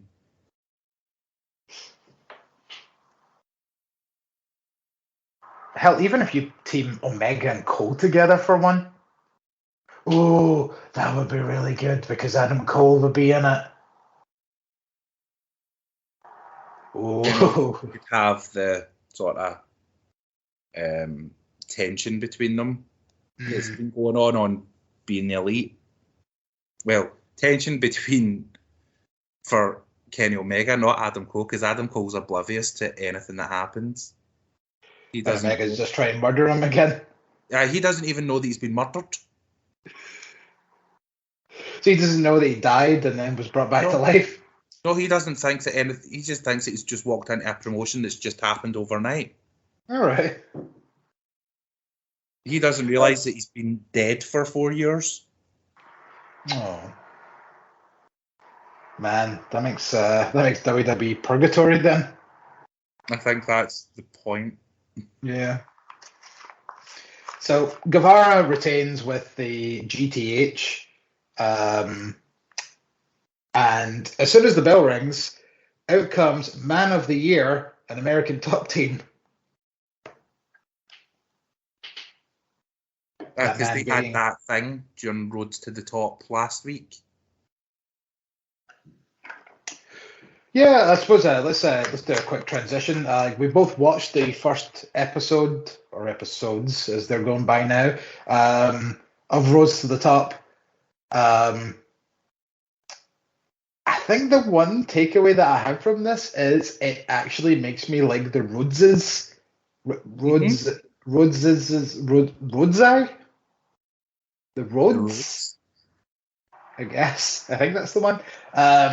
It actually makes me like them more than they come off on TV, and it makes me feel bad that like I kind of hate them on TV, as in obviously, Dynamite. I think this show is going to do a lot for both of them when it comes to fans and fan reactions, especially Brandy. I found myself actually really liking Brandy. And then she's like, yeah, I'm going to wrestle when I come back. Yeah, I'm going to, because that's what I do. It's my job. I know. Like, the one scary thing is the fact that she kept going on so much about wanting to be the champ, but it's like, no. Aye, but she won't be the champ unless... Like, see if she goes on a mad fucking run and starts having, like, fucking some sweet-ass, like, matches to justify exactly. or go for the belt. If the fans call for it, then yeah. Yeah. Then by all means. There's also... Well, we'll maybe... Joe, I think we should just talk about it now. There's now a secondary women's title in the company now. Yes. So even if she wins that, I'm happy. I'd be much more happier for her to win that than to win the women's world title. Yeah. And then that way she's won her championship. Yeah. Although, as everybody online saying, and I will completely agree with them, this is going to be the Jade Cargill title. I mean, it's color coded to her Titantron. Yeah. But clearly, like, she's going to be, like, but again, like, this was the thing of, I can't help but feel as if, like, maybe, because they're going to do a tournament, maybe Jade should get knocked out early by, like, some shenanigans and gets, like, accidentally DQ'd or something. Let somebody else win the first inaugural title reign. I think, yes, essentially is pretty much the same as Riho winning the women's title and then losing it to Nyla Rose. Like, but I don't think she's going to win the tournament. I think she's going to be in the final. Because I've already got the finals in my head. Okay, so who do you have? Jade versus Thunder Rosa. Interesting. And I think Thunder Rosa's going to win. And then this will end Jade's almost year-long undefeated streak. And then it gets that story out the way. Because we have too many undefeated streaks just now in AEW. Yeah. We just ended one with Miro. We kind of ended one before it got going with Ruby Soho, which was quite good. Yeah, we got that out of the way quickly. We've got Punk, we've got Brian, Jade. And the Gun Club. Which I think is but I think that story's going to bring in another belt. I think they're going to bring in trios belts next year. Give us trios. Because there's a lot of multi-man factions and shit. And I think we've had this discussion multiple times about trios belts. 100%. And like I think part of that kind of stemmed from our discussion about Ring of Honor a couple of weeks ago with how awesome that their 6-man tag titles are. Yeah. I think it works well, and I it's definitely going to be a case of when, not if. Yeah. But moving back to Dynamite after the match, as I say, Man of the Year, Scorpio Sky led the American Top Team in, who beat the shit out of Guevara, and Fuego was the one to make the save.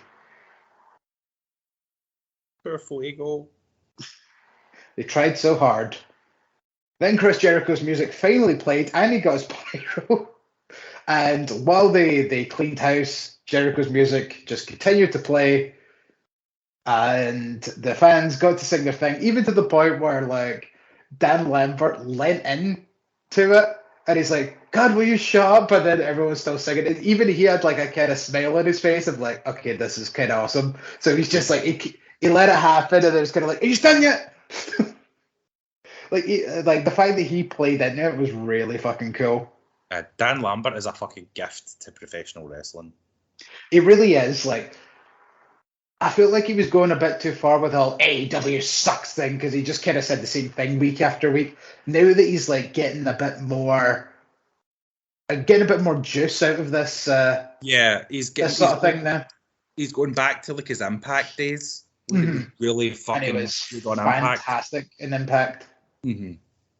Like, still like one of the best promos.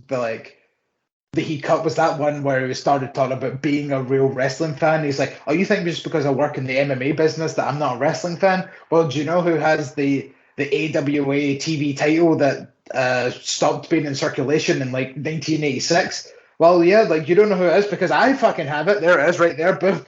Do you remember the tag titles that the Road Warriors won in their AWA run? Well, you know what? I've got one of those. Mm-hmm. Like And then if you ever watched what was it called? The Treasured Hunters or whatever the fuck, the WWE show.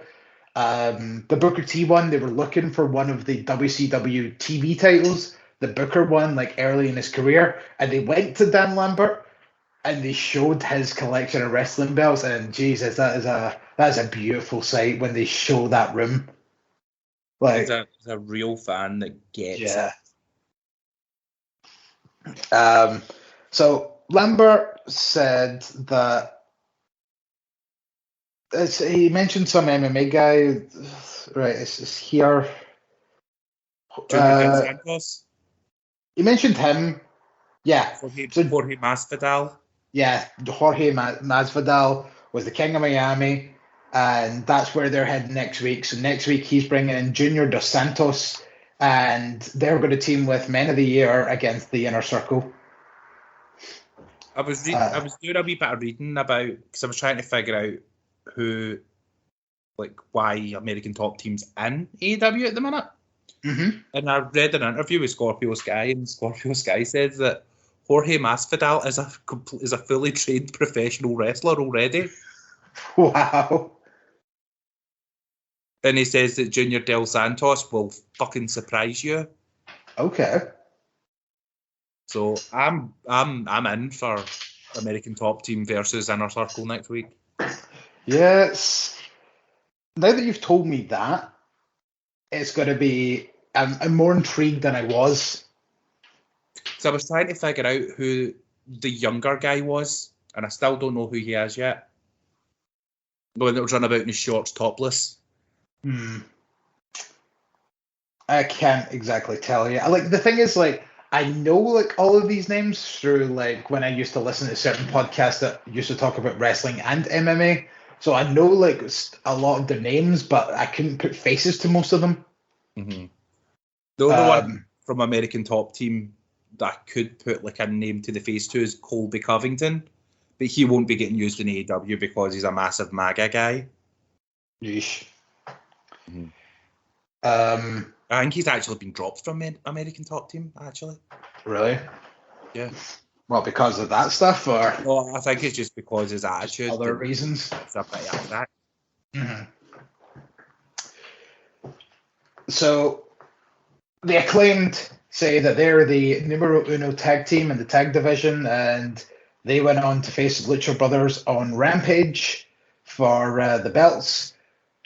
I will give you 30 seconds to talk about it, and I'm going to take my headphone out so that I don't hear the result because I've not seen Rampage yet.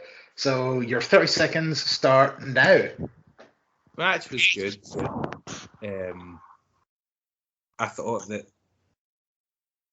Caster was going to get cancelled again because the Acclaimed have arrived bit, and then Caster sort of came up and done like a scissoring motion with his fingers.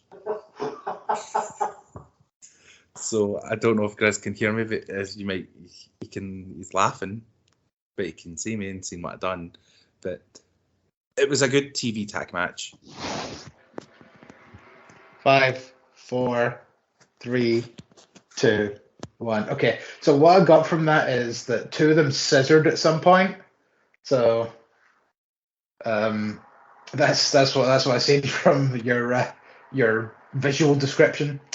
Yep, the TBS Championship gets announced. We discussed that. Darby Allin sat down with JR, explained why he painted his face. It's because half of him is dead inside.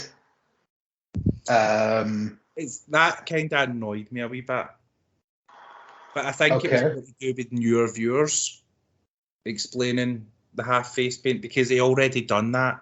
He explained that before his debut at the first Fight for the Fallen, off Fighter Fest, and the whole story with his uncle and that. And he was sitting on a throne while he done it. So it's not anything new.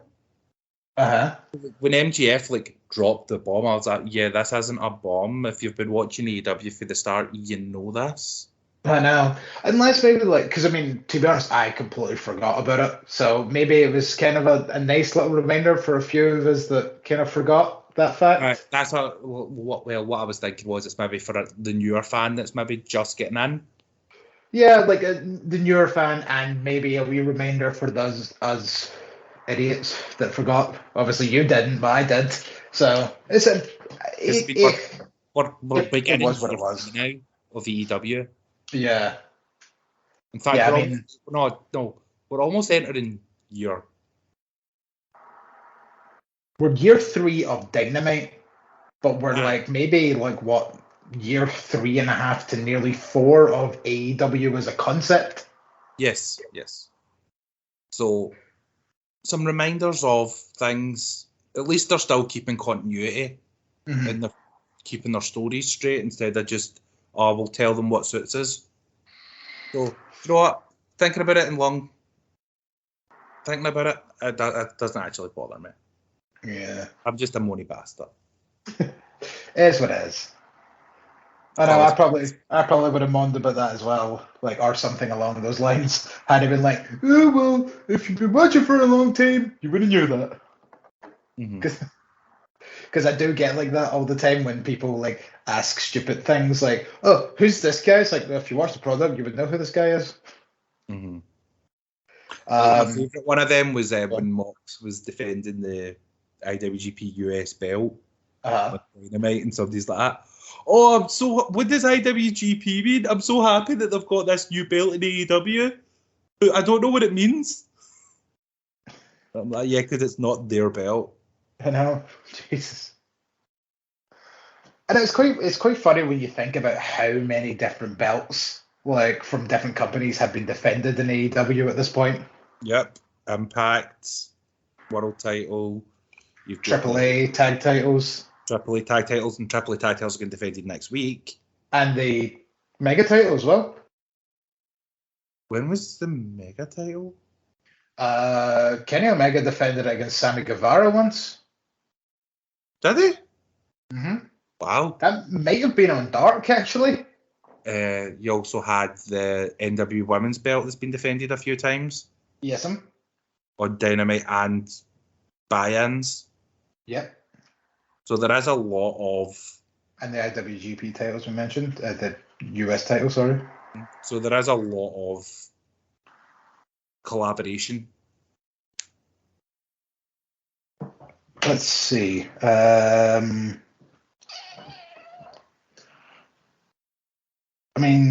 Here's the belt was Kenny Omega able to retain the AAA Mega Championship, and it's a clip of him versus Sammy Guevara in what do you call it? The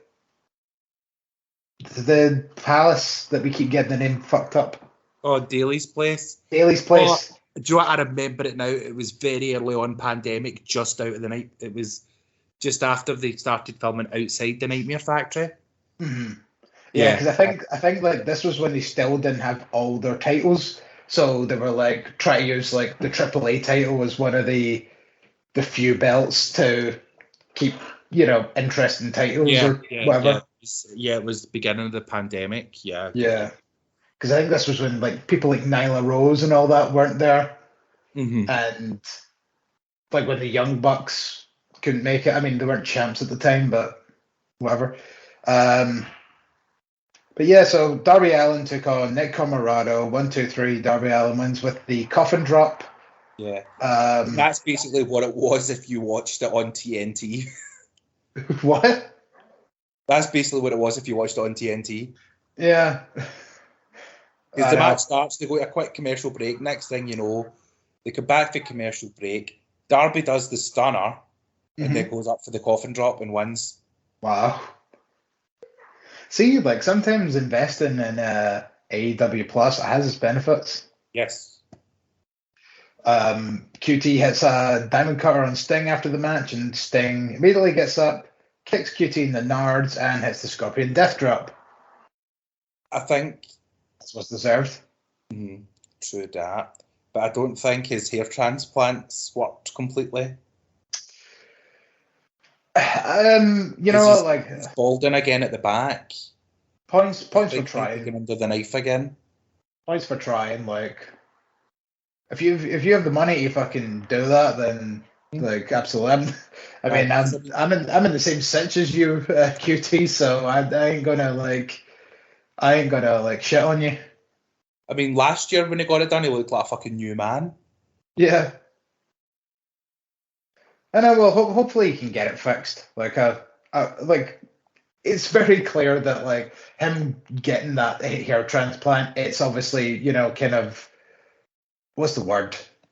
There's a massive confidence booster in him. I Yeah. think. Yeah, like he was probably lacking confidence because of it.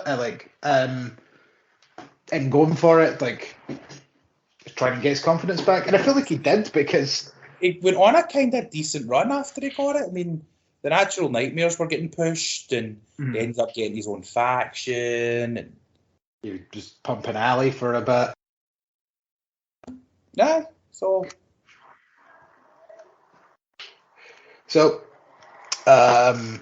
Dark Order were backstage. Yay! Evil Uno admitted he made some mistakes and said it was up to everyone to make decisions.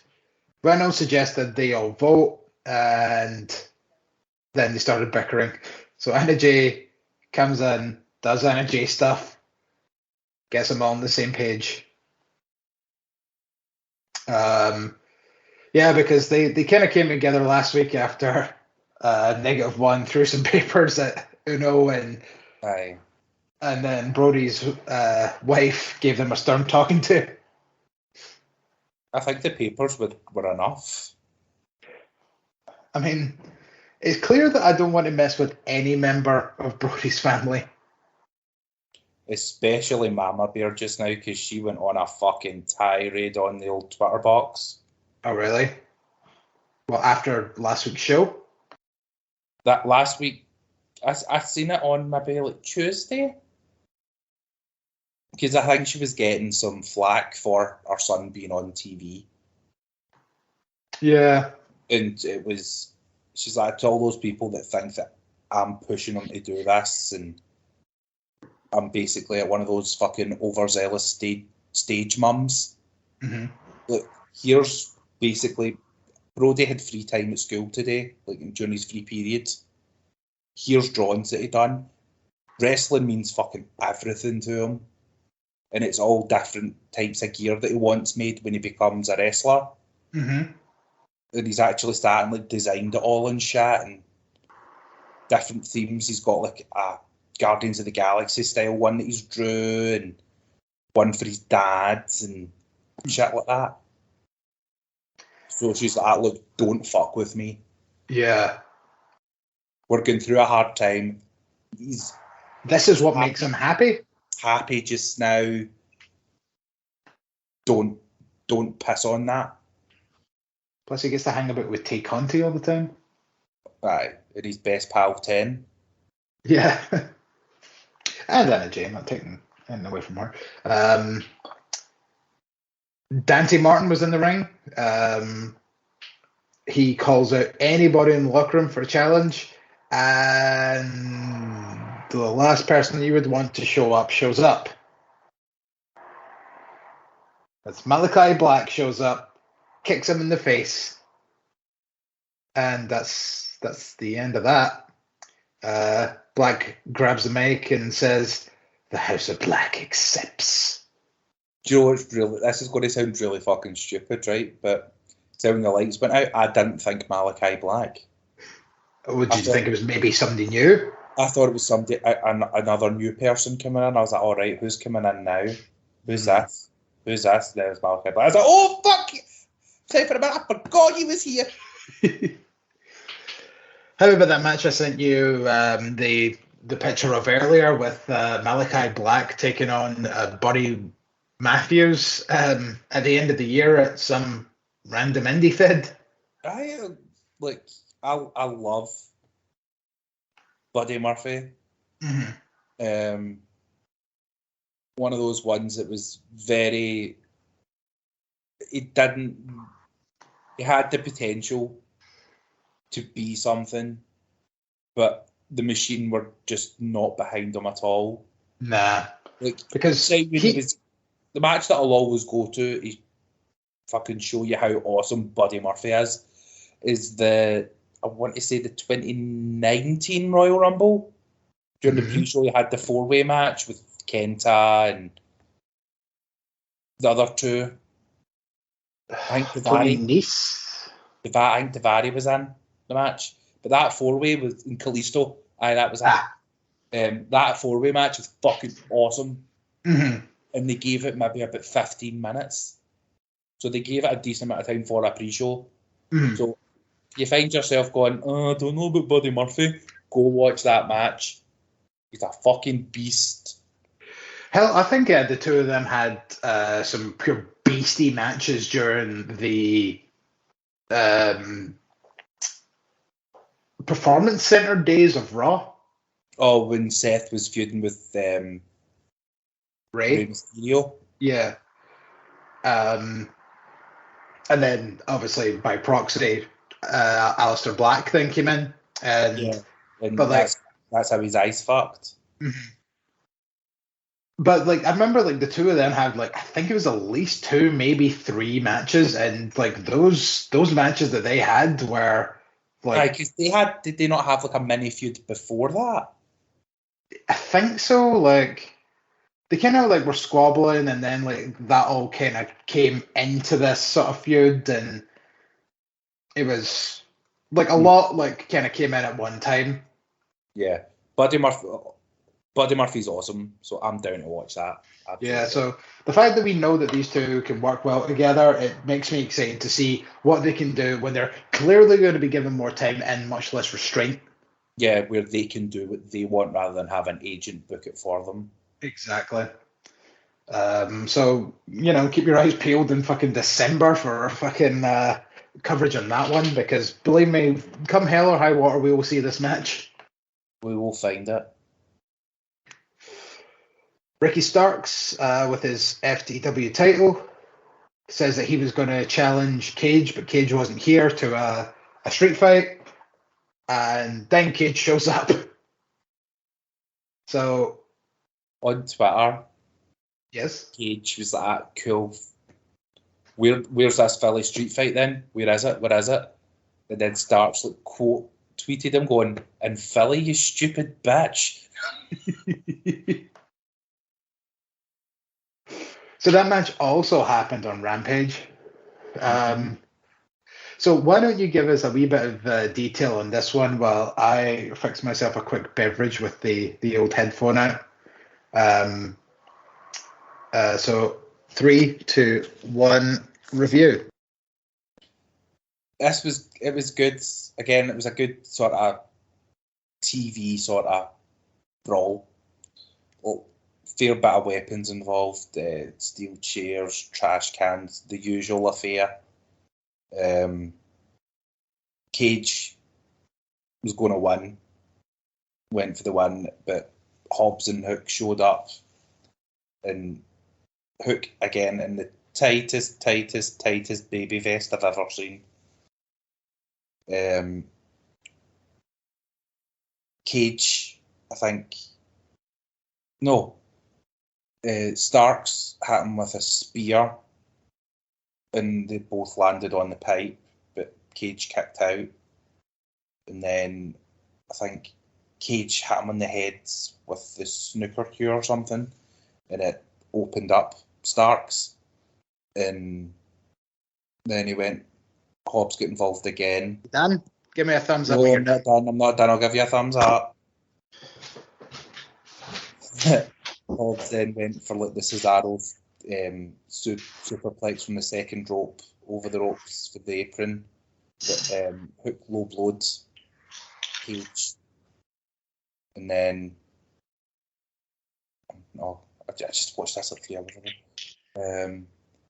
And then yes, it hit him with a low blow, and then Starks hit Cage with the Rochambeau for the win, and Team Taz was victorious.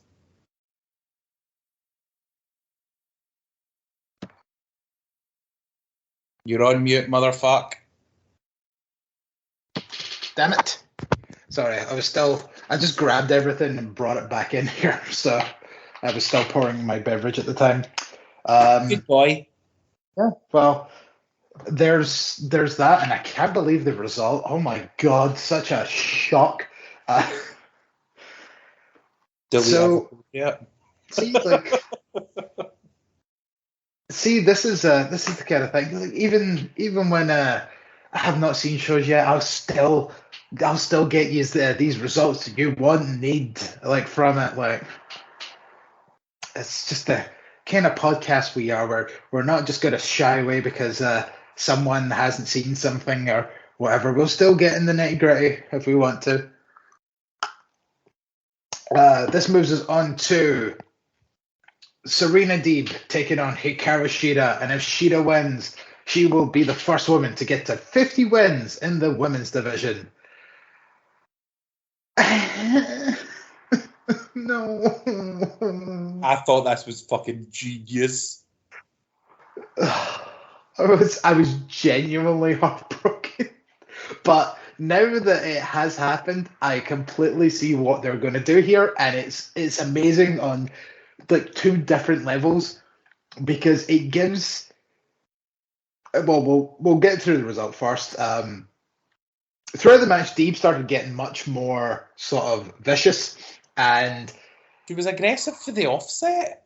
That's what I mean, but like it just started like ramping up more and more. Just like the more I'm saying that is really to the point of at the very end of the match when she just starts battering Shida's knee off the canvas to then lock in the Serenity lock, and then Shida taps out, and it's like, well, I wasn't expecting that to happen per se.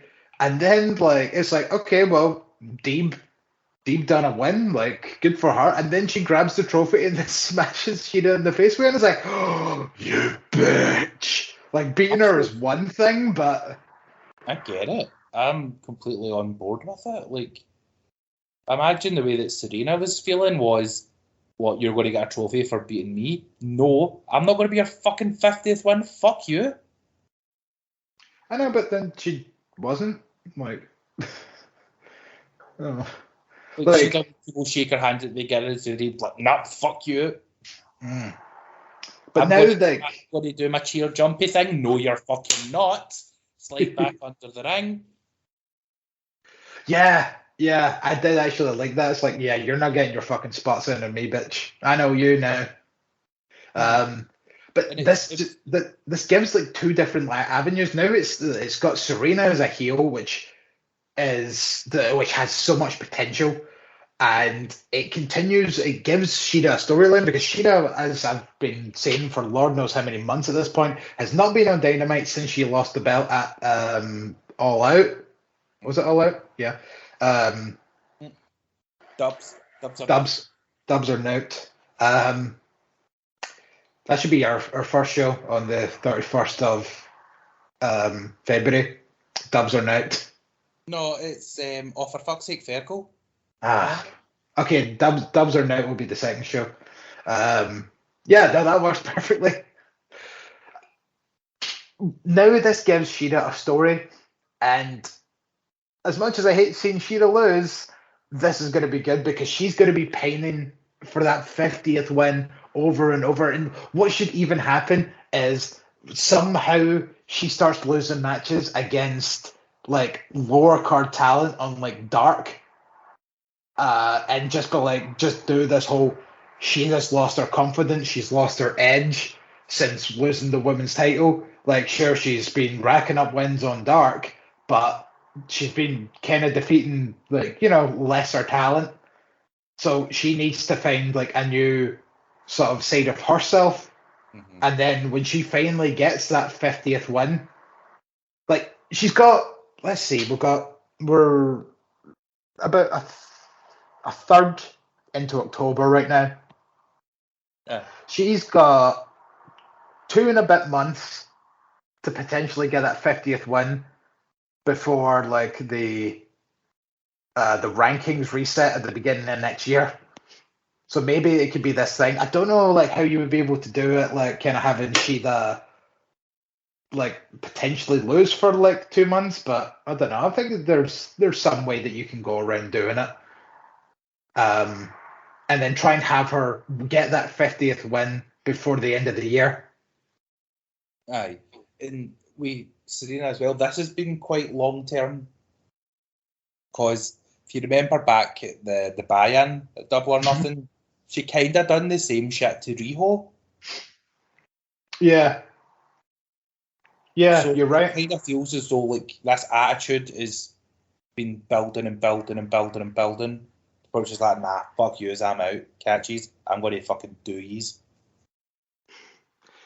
I know. And it's almost a bit like disgruntled veteran that's just it's being overlooked these days for being a veteran. All these fucking Joshis. Yeah. I was about to say old and then realised, no, she's about my age. Serena? Yeah. She's about 35. I said she's about my age. No, I'm not fucking 35, fuck you. It's not far. But yeah, so I'm very much intrigued to see what happens next for both of them, because it was kind of when you had the trophy and all that there, it kind of set it up right, okay, this is kind of a done deal. Yeah, when Jungle Boy came out for his 50th match, there's no trophy there for him at the time. They got that after the fact. Aye, so I like that they've kind of took a wee they've took a page for the Impact's book where you really can't predict everything. There's always going to be some shit that's going to fucking swerve you. And it's not like a swerve out of nowhere. There's reason for it. Yeah. And I feel like I don't know, I can't say enough good things about it. It's the one time where a heartbreaking loss for a fan like me of Shida, and it's but I'm coming out of it with a positive sort of outlook. So we've got Leo Rush, who made his on-screen re-debut, talking about stonks and whatnot. He started talking to Dante Martin, and kind of sort of saying, why don't you come over to my side? I'll have my people contact your people. And he also kind of offered sort of guidance ahead of Dante's future match against Malachi Black. So what do you think about this? Do you think Leo Rush is starting his own stable? Well, I watched Rampage. Hold on. Right, you got 30 seconds starting from right now. Well, he's already taken up his offer. They're already up here. And Matt Seidel's very much hesitant of everything. But Leo Rush is why are you doubting me? Nah, I should be doubting you. What have you done recently? He's right, cool. If I can get you a match with CM Punk next week on Rampage, will you buy in? And the match has already been announced.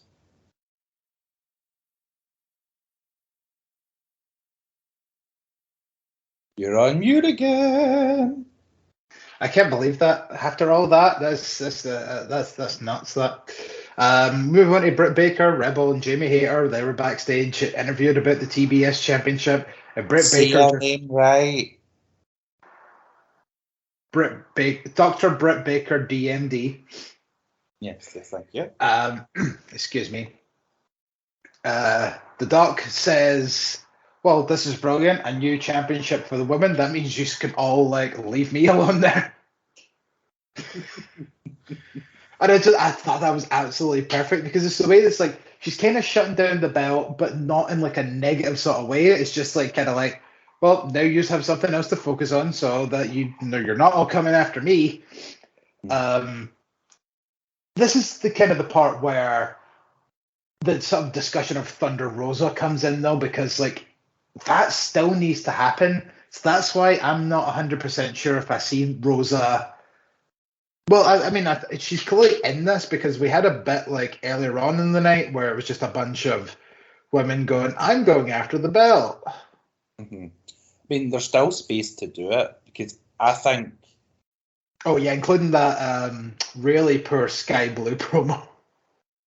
There's still plenty of room to still have Thunder Rosa win the tournament, drop the belt, and then get the women's belt off DMD. Oh.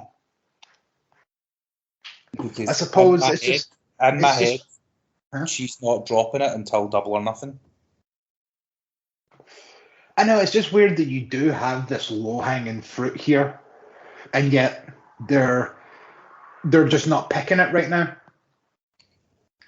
Because I thought the whole thing from that. The fuck alone?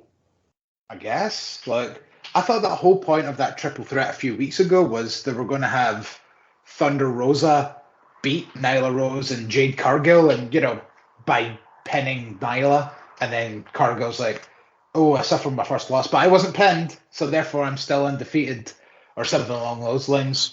Heel hoopla. But no, Jade just won, and it's okay, that's what they might go the route of Archer with Jade. Remember when Archer debuted and was in the TNT tournament? Was unstoppable until the finals when Cody beat him. Yeah. I think that's maybe what's going to happen with the finals of the TBS Championship.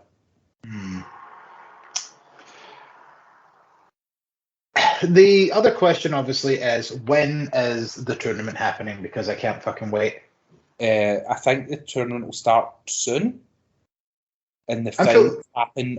I think the finals will be on the first episode on TBS. Yeah. I'm thinking by that sort of rate, maybe it might not start till after Full Gear. Yes, it won't start until after Full Gear, after the announcement that was made on Rampage. It's not really a spoiler, okay. so you can keep your headphone in. Okay. On Rampage, they announced that there's going to be another world title eliminator tournament. Oh. The finals will be taking place at Full Gear. Okay. So I'd see if they do that yearly. That's cool. I actually quite like that. That they're going to have a tournament potentially every year and plus Jesus, with the amount of fucking talent they have now, that tournament's going to be stacked this year, as if it wasn't last year. Mm-hmm. You could easily do a 16-man tournament. And you have an extra hour of television now to fit it all in. Yeah. No matches will get kind of shortened or anything like that. Or elevation or anything. You're not going to have fucking people like Joey Janela in it. I mean, he was meant to be in it, and then it was replaced by Sonny Kiss. But you get what I'm saying. It's probably going to be very different caliber of talent. Mm-hmm. So this moves us on to the main event of the evening, the Casino Ladder match to determine the number one contender for the AEW World Championship. We had Jon Moxley, Lance Archer, Pac, Andrade El Idolo, Jesus Christ, I almost flubbed that one. Orange Cassidy, Matt Hardy, and the Joker. Cassidy and Pac started, and I actually really like this. I think this is an awesome way to do a ladder match. Purely for the fact that it does not hurt all of your talent, like being in the match at one time. Mm-hmm. Coming in one at a time, like there's some people, like if you're going to have some people that might be a wee bit more fragile, let's say, they're not going to be in the match as long, so there's much less potential of like nasty bumps and shit for them. And it just essentially, like, what I'm trying to say, it just makes, like, all the wrestlers will come out being in a ladder match and they will not come out feeling like they're being in an absolute car wreck like some of the wrestlers that come out of Money in the Bank do. It also gives the match time to breathe and the audience time to breathe, because, I mean, you watch these multi-man ladder matches and you don't know where the fuck to look half the time. Exactly, yeah. Again, going back to Money in the Bank, when you've got like 8 people in the fucking ring, you're like, do I watch down here and what's going on down here? Do I watch over here? Like, there's so much stuff happening. It's hard to keep track. Yeah, it overstimulates your eyes. You can't. You don't know what to focus on. You're looking everywhere, and when you do that, you miss out. You miss enough everything. I know. Andrade was Andrade was third in.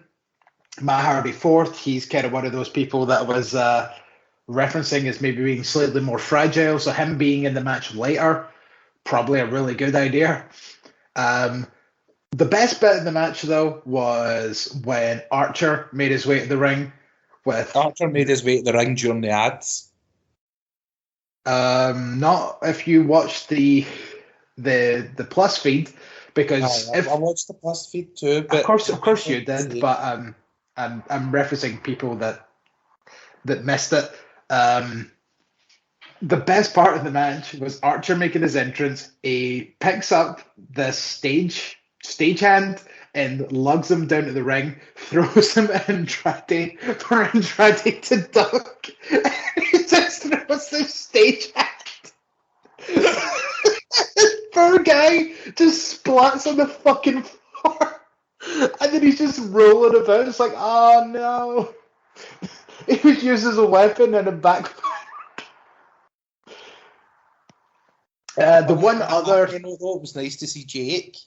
Yes, exactly. Yeah, he's been gone for a while. I was wondering if he was ever going to come back. The one other thing from this was there was this one ladder that was lying right against the apron, and it scared the fuck out of me every time somebody got thrown out and they were trying to like slot their feet in between the fucking ladder rungs, and it's like, oh my god, just move the ladder. Like someone is going to break their fucking ankle.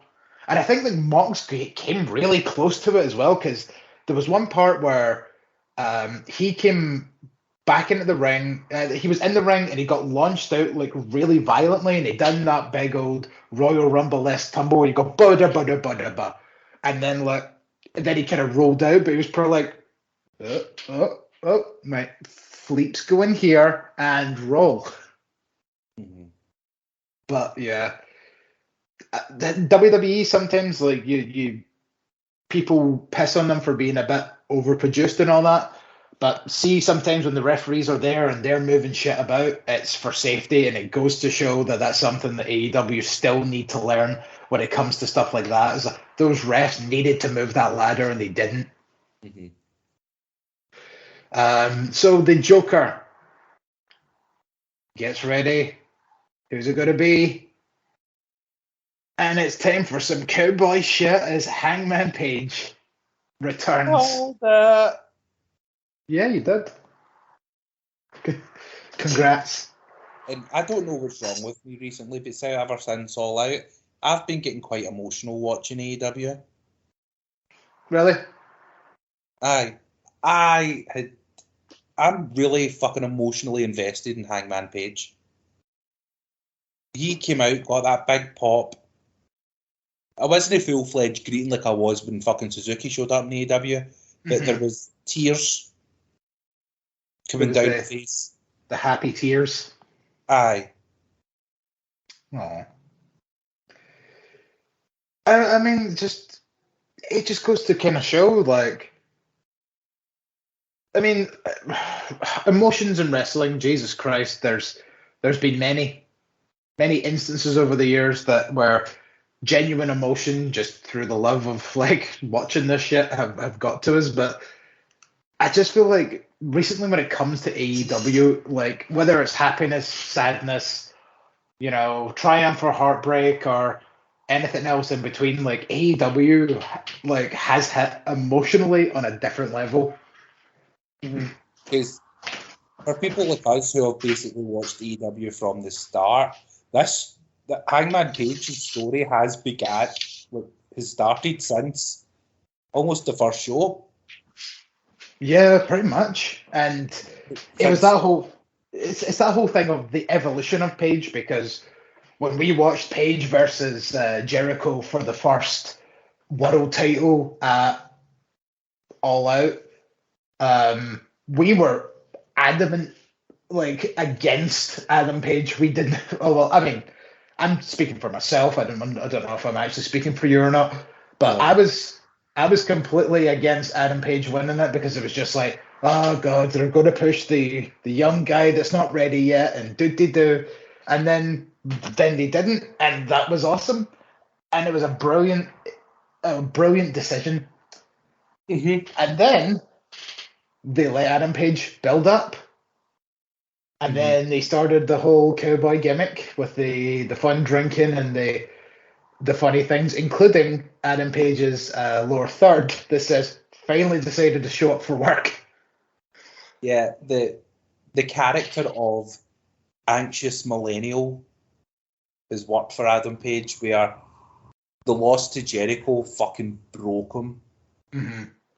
And then it was trying to build back up, and then him worrying that he doesn't deserve to be in the elite because his friends are better than him and shit like that. That's how all this kicked off. He left the elite because he felt he didn't deserve to be in the elite. Mm-hmm. And now that the elite are assholes, he was glad that he left the elite because glad that he left the elite, and he's been slowly building up for 2 years. Yeah. I mean, when was the last time anybody had this sort of patience for a storyline was Sting in WCW when he was doing the Crow thing. And even then, that wasn't even 2 years. That was like a year. It was 18 months. There you go. So that's like a year and a half, maybe. Yeah. Yeah. Started in September of 96 and finished in December of 97. Yeah. I'd actually quite like to see that sometime. So Page gets up the ladder, he grabs the poker chip, and Page is the numero uno contender. And then I started crying again. But it's coming to fruition now, because the question always was, when Page comes back, how is he gonna bounce back from this? Because anytime and AEW's done it in fucking brilliant ways. I'm not gonna stop going on about this.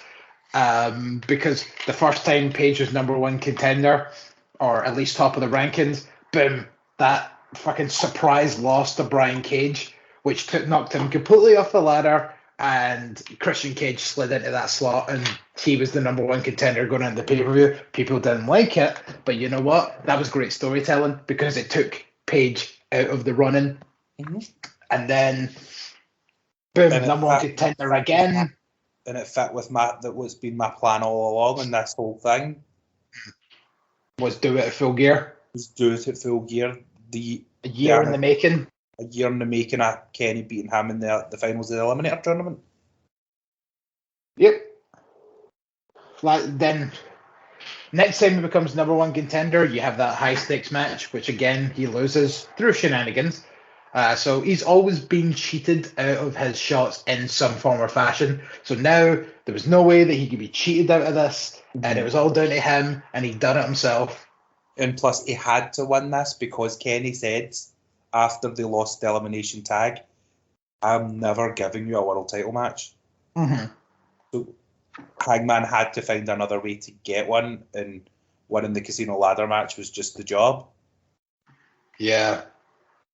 So, excitement all round, I must say. I think he's the first person to be the Joker twice.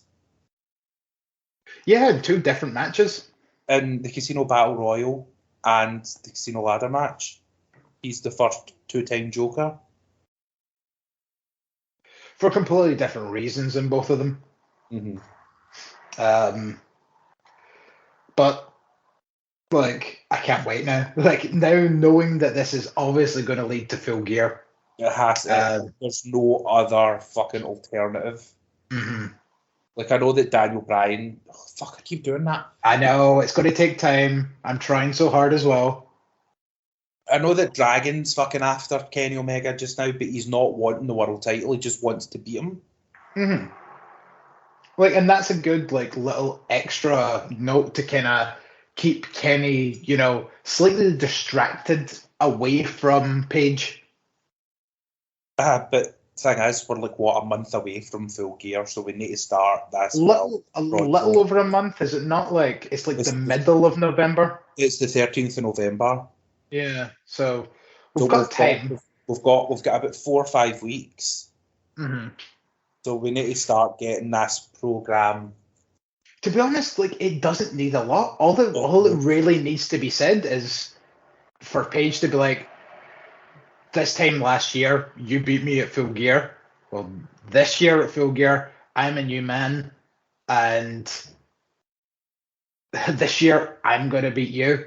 Like, this has been a year in the making, and this is my last shot, and I'm not throwing away my shot.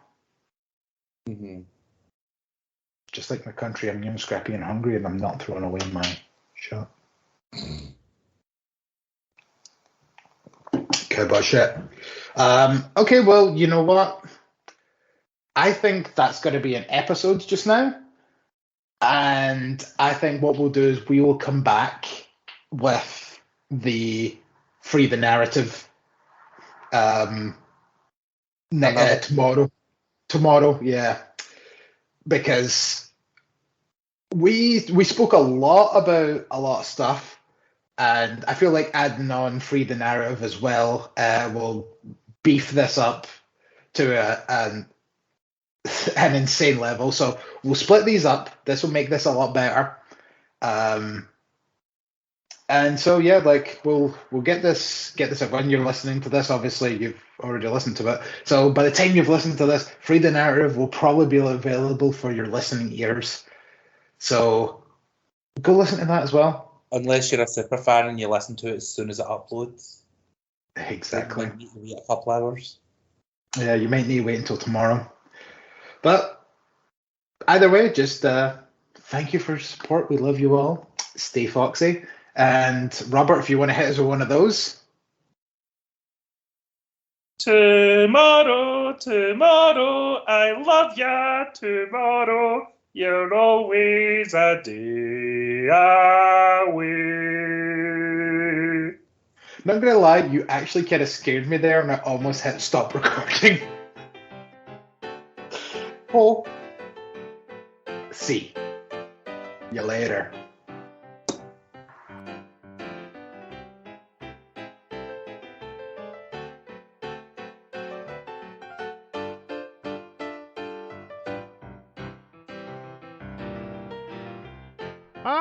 Remember, you can follow us on Twitter and Facebook at Heel Podcast.